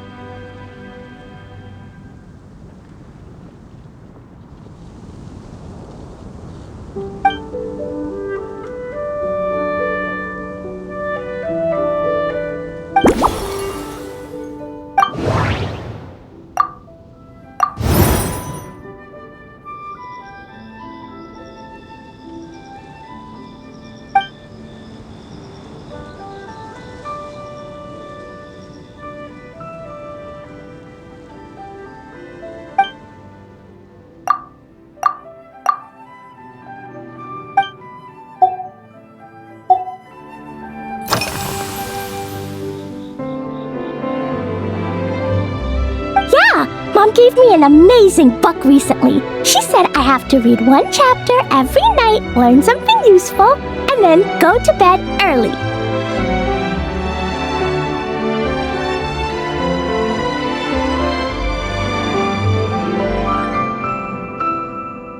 That book taught Klee how to make something called propellant. Now Jumpy Dumpty can go "Fwah!" and bounce even higher.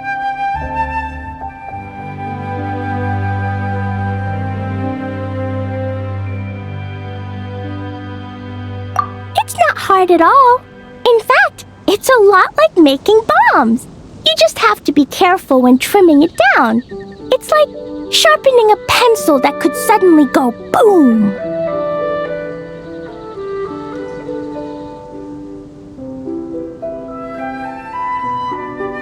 Bedtime's an important part of Klee's schedule, too. Mom sits by my side and tells me all kinds of wonderful stories.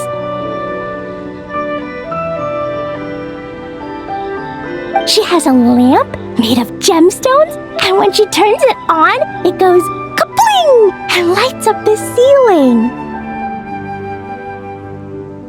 Yeah, when something happens in the story, the lights on the ceiling make pretty pictures.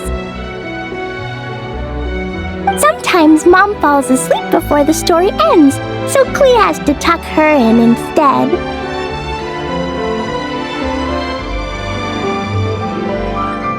As soon as Klee learns how to use the lamp, I can come tell you stories, Mr. Honorary Knight.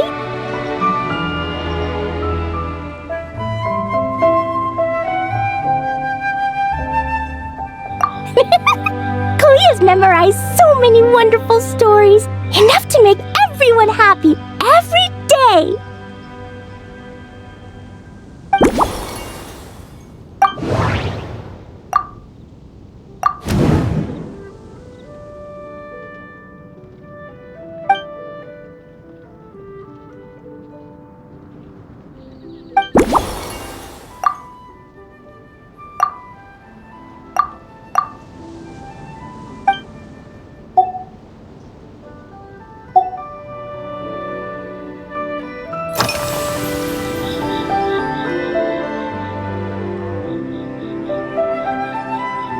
This stuff? Mom taught me how to make it using the alchemy bench. A dash of sugar, then a lot more sugar, then some flowers from Mom's friend in Fontaine, star honey from Auntie Barbie, and finally, some magical jam from Auntie Tavia.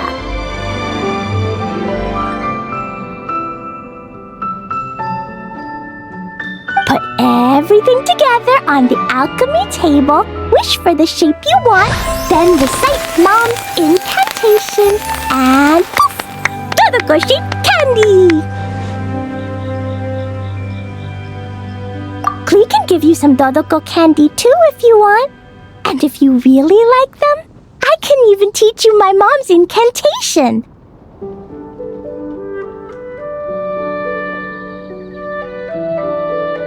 That way, you could make your own candy whenever you want.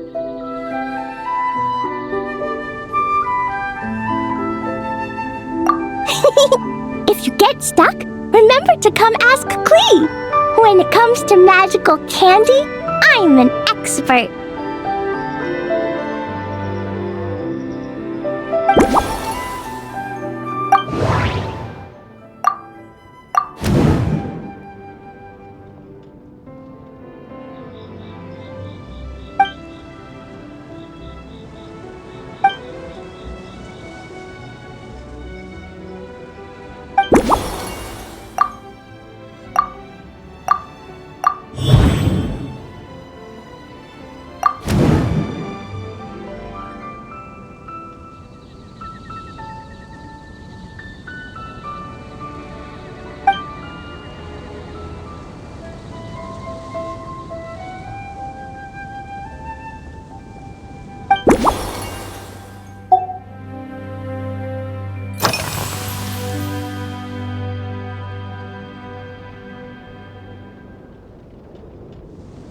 Oh yeah! Klee still wants to eat sweet things, like cake, for example. Maybe we could just go easy on the cream? Or add more fruit? Oh, right! That friend of Mom's who's always wearing glasses gave her a big bag of Fontanian Buell fruit. They're so round and rolly. Klee ate a whole bunch of those, and they were super sweet. But Master Jean said it was okay, because sweet fruit isn't the same as sweet sugar. So if Klee really has to eat nuts, maybe I can just soak them in some fruit juice first?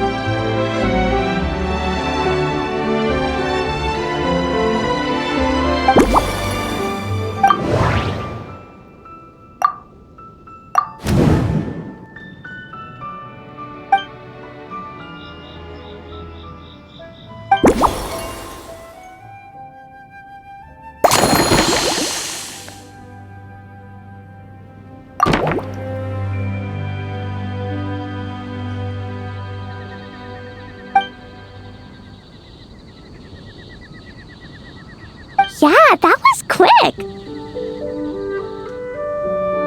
Klee's looking forward to finding out how tasty your next concoction is.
It's done! I just know you're going to love this new creation.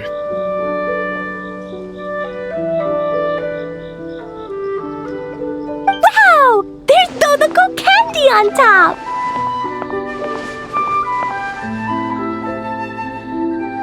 There's so much orange in this cup, and Dodoko looks like he's lying on top of white fluffy clouds. And the weather inside looks much better, too.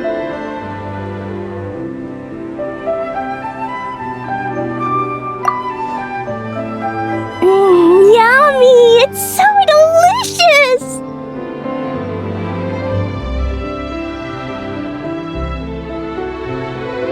Klee has to drink slowly. I can't just gulp it down, or I'll miss all the yummy flavor!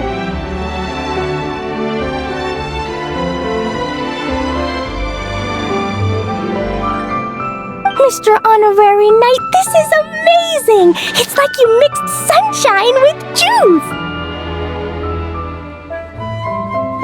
Klee was so tired from playing, but now I feel refreshed. And warm. And peaceful? Oh! You're the best, Mr. Honorary Knight. Really? Let me think.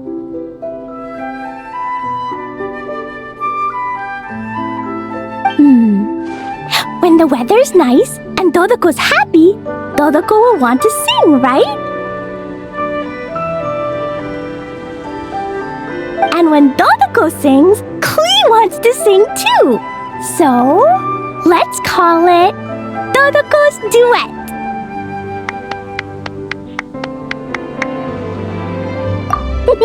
Thank you! And thanks for making such a yummy drink for Klee. Klee's gonna go tell Mom that the best drink in Mondstadt right now is Dodoko's Duet.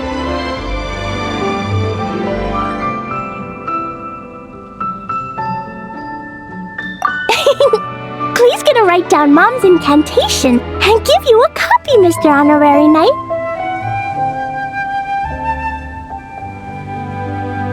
Then you should learn magic too, so you can make all the candies you want.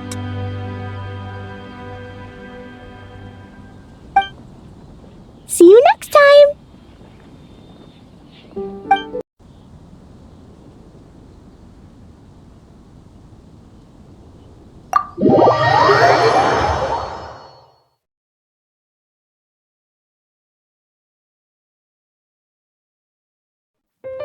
Ha! So Hertha's even roped our honorary knight into helping with this little venture.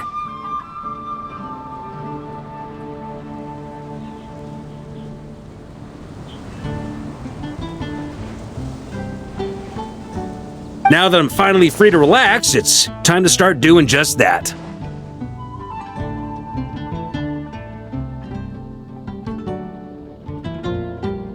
Can't wait to see your skills in action. Give me something that goes well with casual conversation, but still packs a punch.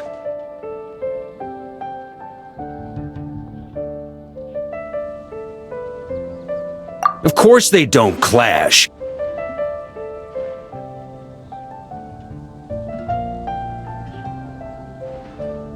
A drink that packs a punch means you have to drink it slowly. And if you want to chat, then it has to go down smooth. So, something with a sweet aftertaste. A conversational connoisseur requires the perfect balance.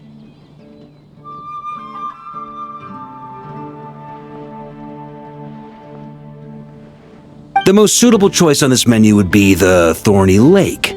It's a drink with a real kick that you can find in almost every bar.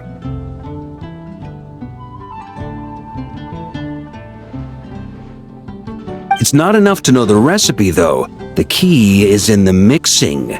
Some bartenders choose to stick to the tried and tested basics, while others like to add their own personal flair.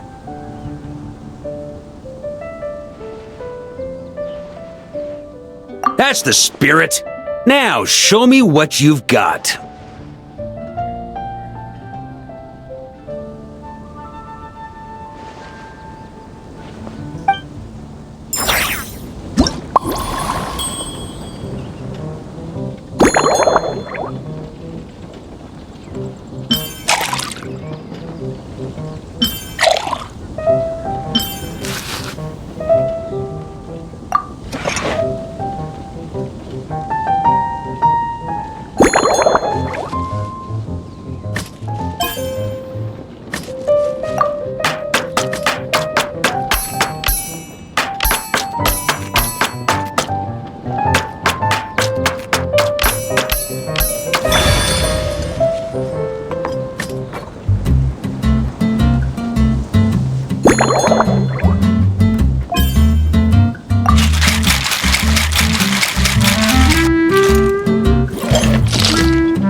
Grandmaster, I hereby present you with this thorny lake for your enjoyment and assessment.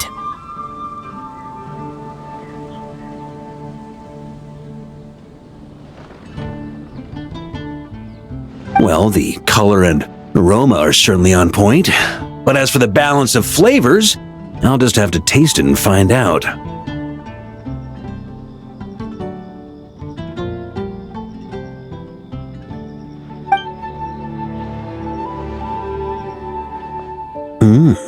Not bad.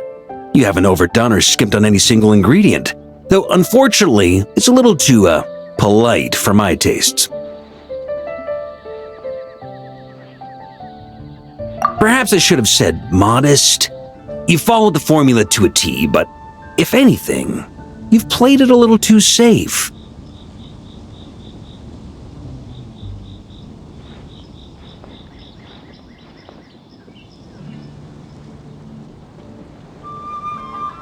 Were you worried that deviating just a little might disappoint me?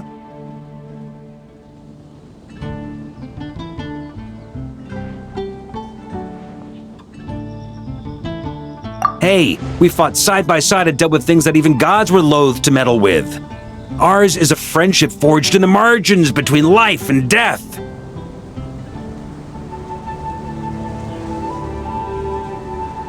That said, if you ask me, you can ditch the nerves and work your mixologist magic. I'm looking for something that shocks the senses.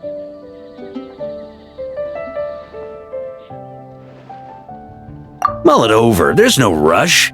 We can chat while you think. Who knows? You might just find some inspiration to mix in with your magic.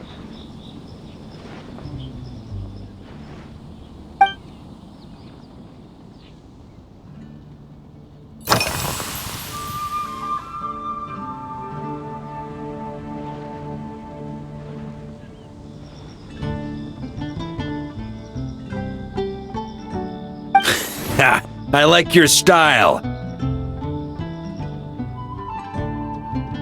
Speaking of this garden, it brings back memories of something that happened many years ago.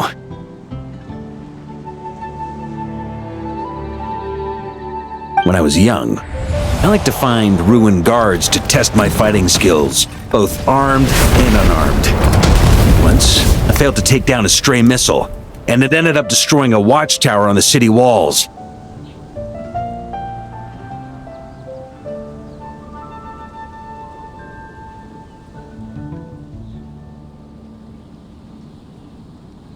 As punishment, I had to run 50 laps around the city, repair the watchtower, and help rebuild the shattered walls in this garden.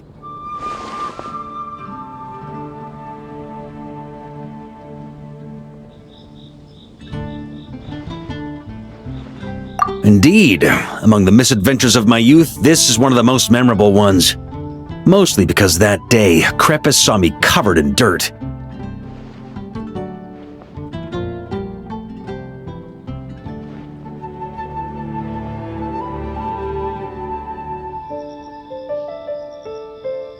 He took 2 bottles of 100-year-old wine and sent D-Luke, who looked even younger than Mika does today, to work out a clever way to get rid of Faru, who was guarding me.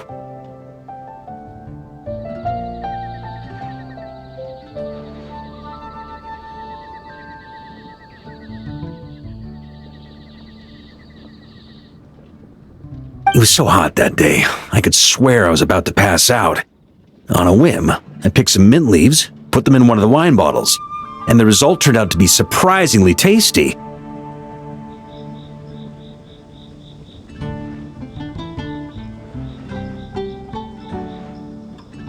After Crepus tried it too, he was full of praise. He even wrote up an official recipe for my spontaneous creation.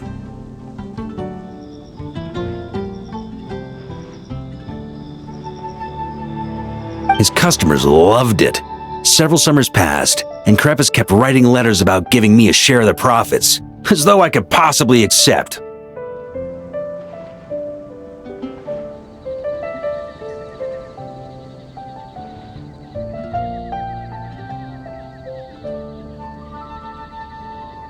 Yes, good old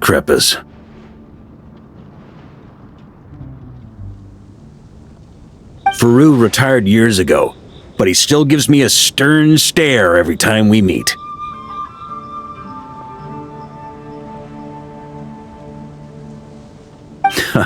He's a stubborn one. D-Luke, who replaced him, and then Kaya, who took over later, both performed impeccably.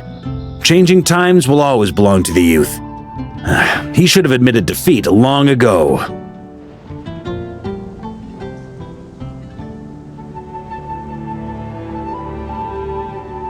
When I get the chance, I'll have Kaya show him the amazing progress the cavalry company has made.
It's a treasured place that the Knights of Favonius have maintained for years, so it makes sense that it's become the go-to location for organizing such things.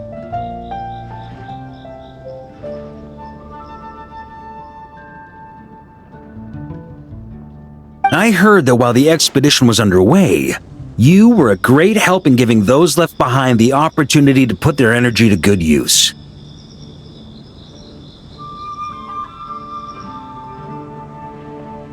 Sometimes, I look through the photos I've been given from those events, though unfortunately, there aren't enough to include everybody.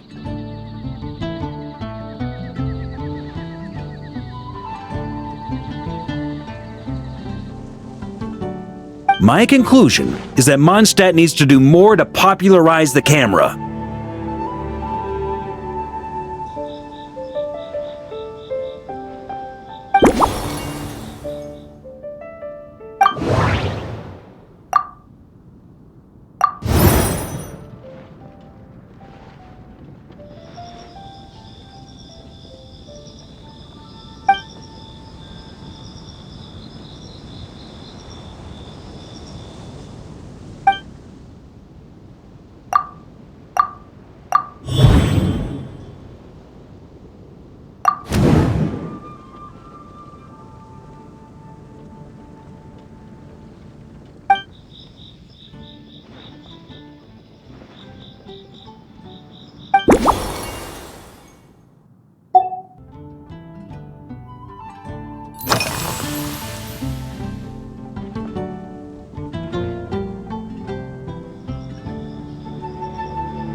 If I were in charge of organizing events, well, I suppose everyone would revolve around fine wine, or at the very least, there would be some sort of tasting involved.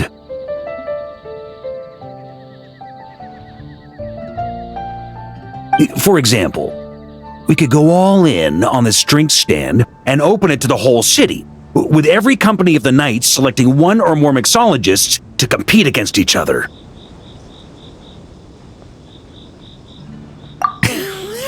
It's only a thought.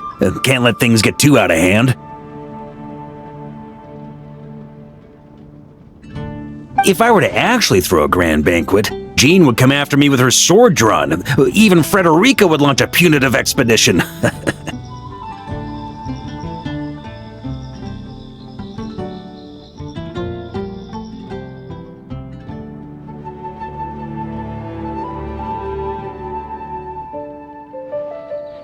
While in Notcry, we had a rule that knights must never get drunk while at their posts. Otherwise, it could lead to dereliction of duty with serious consequences.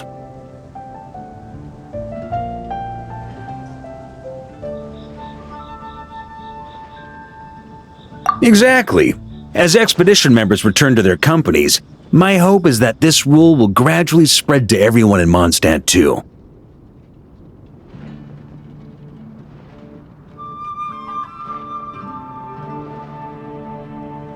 Just like firewater and smetana, these non-cry delicacies have made their way into Mondstadt's households and become part of people's daily lives.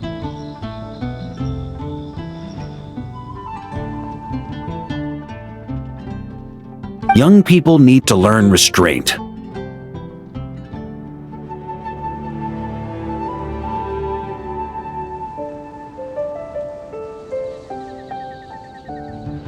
At the end of the day, no one should be biting off more than they can chew.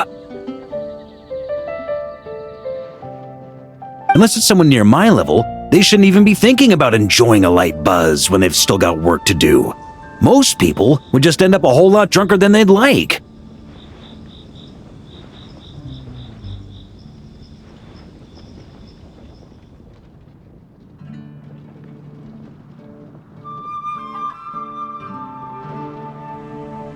You should come practice with me on weekends. Trust me, once I've drunk them under the table, they'll be swearing off wine for a whole week.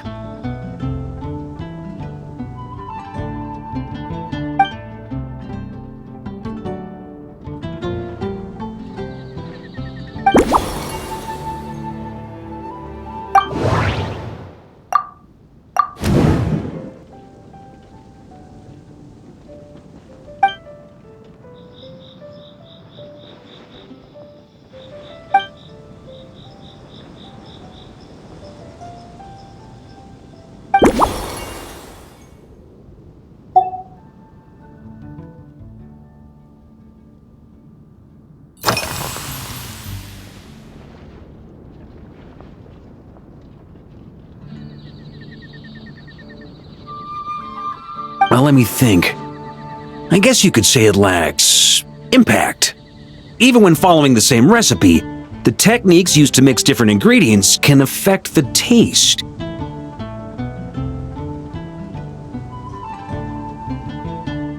Sometimes, deliberately creating layers between spirits can bring out the different waves as each one hits the taste buds in sequence.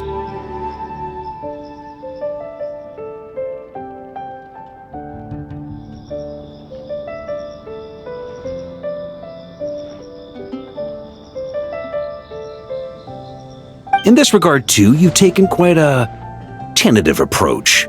Why not be a little bolder?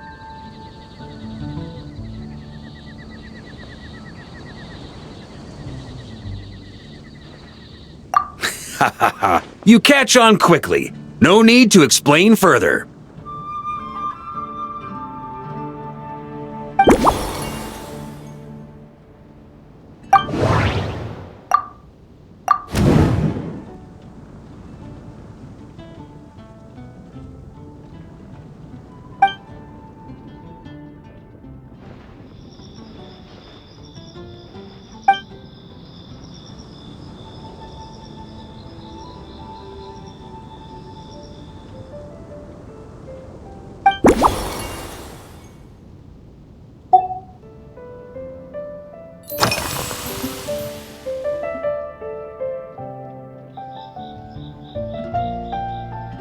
Pretty awesome, huh? It's like a hammerhead that you can fill with wine when you're not using it to pound in nails.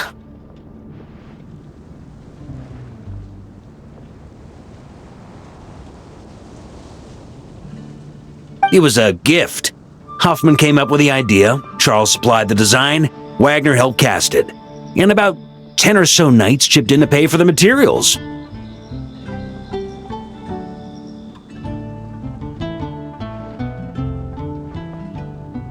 They've been waiting to have a good drink with me, and this is my crucial weapon to aid me in a fair duel with them all.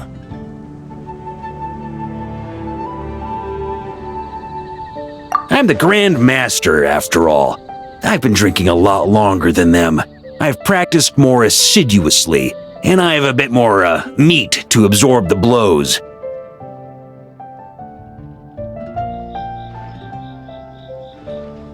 So it's only fair to my subordinates that I drink a teensy bit more per round. Wouldn't you agree?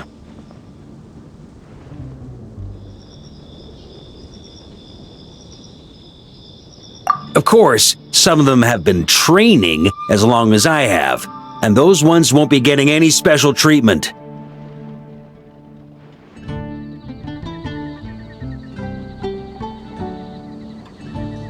Take Hazelnut 3 and Hazelnut 5, for example. Both were skilled warriors who helped me deal with Eric back in the day. But nowadays, I have them helping Jean with miscellaneous duties.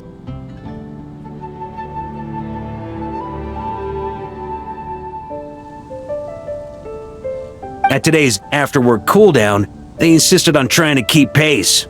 In the end, they lost our game of darts and ended up passed out on the floor. Ha ha!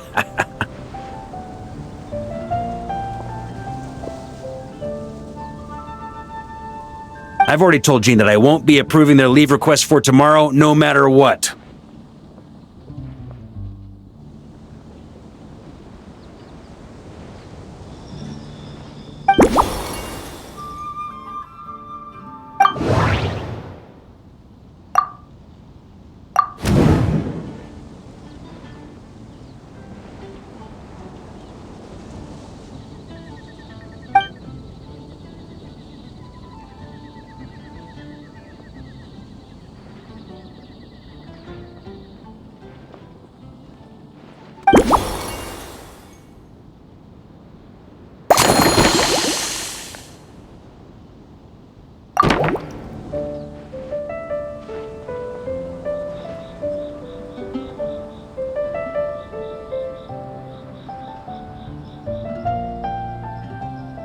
Huh? Oh, feel free.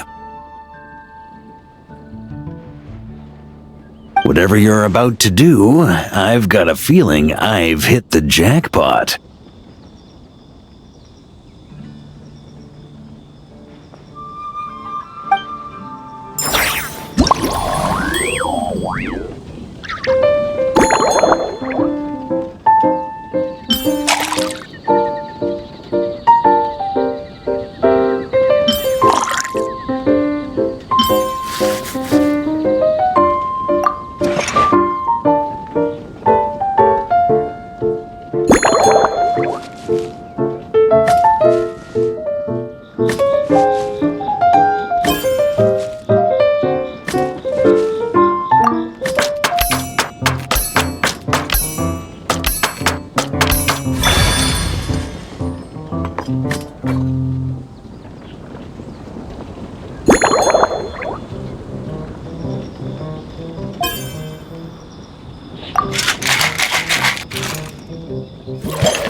Here you go, Grandmaster. A cocktail just for you. I guarantee you won't find this one too polite.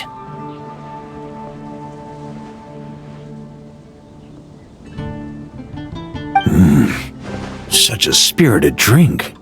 How did you make this? What a burning scent of fire water. Oh, it's as if the very air were about to ignite. This is more like it.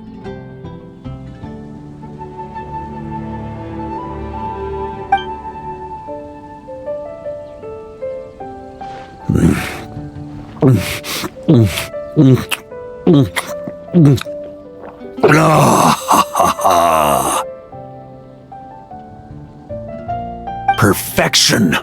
It's clear that once you let go of your inhibitions, your talents really shine through.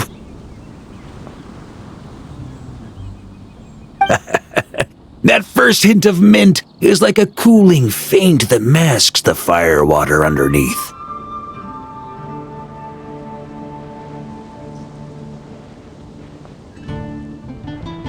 By the time the sweetness dissipates, the firewater is already slipped in behind your guard, ready to deliver a powerful strike of intense flavor. Oh, it's exactly the impact I was hoping for.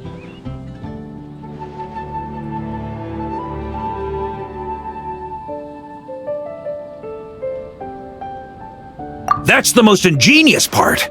Firewater's greatest flaw is a lack of aftertaste, but the Smetana perfectly maintains the flavor at the peak of its intensity. It's hard to imagine something this good was created by a mixologist who doesn't even drink firewater. I think it has the potential to become a firm favorite in Mondstadt and Nodcry.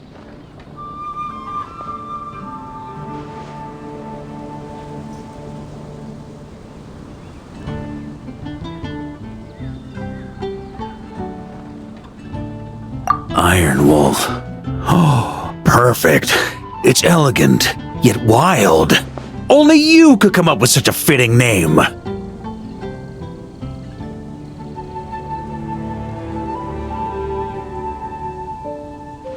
Oh, I have an idea.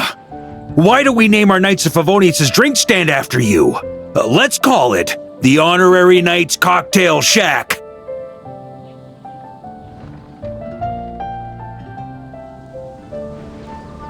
No time to waste. I'll go have a word with Glenfiddich right away. Hey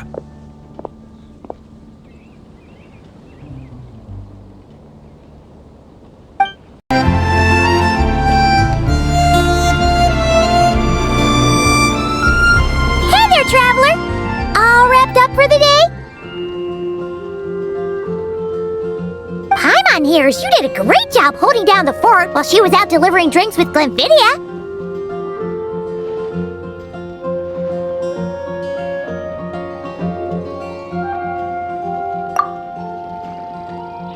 Whatever the reason, the Honorary Knight is clearly one of the most talented mixologists in Mondstadt.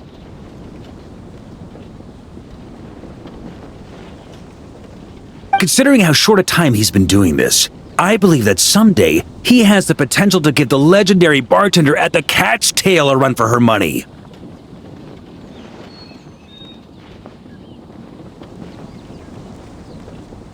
I fully support your decision, Grandmaster. The Honorary Knight has really put in the hard yards.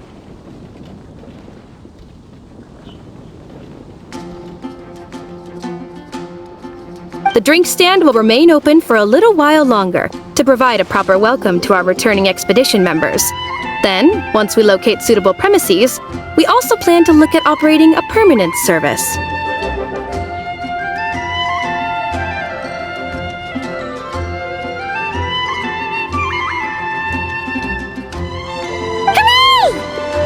The Knights of Favonius will get to drink all the delicious cocktails they like!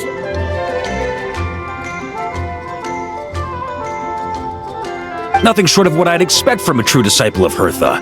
You've really considered this thoroughly, Glenfiddich.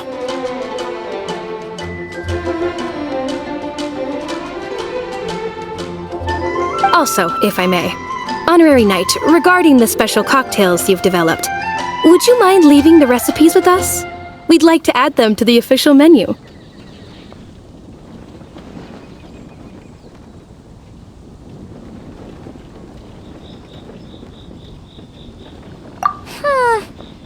Paimon feels like there's something you still want to say.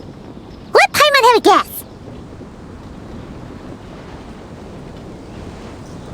Based on your personality, you probably want to introduce the origin of each different cocktail.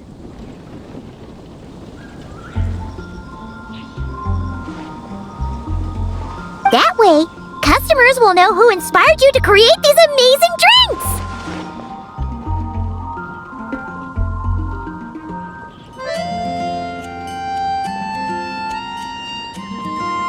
No problem at all. If you need, I can even have someone draft the paperwork on your behalf to secure you the rights to these new recipes.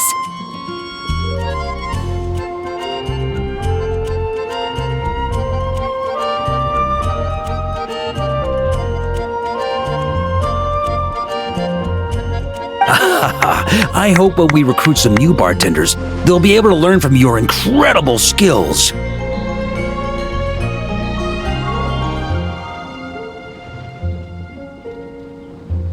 Even if they can't quite match your work, if they could be 2/3 as good, that would still make them industry leaders.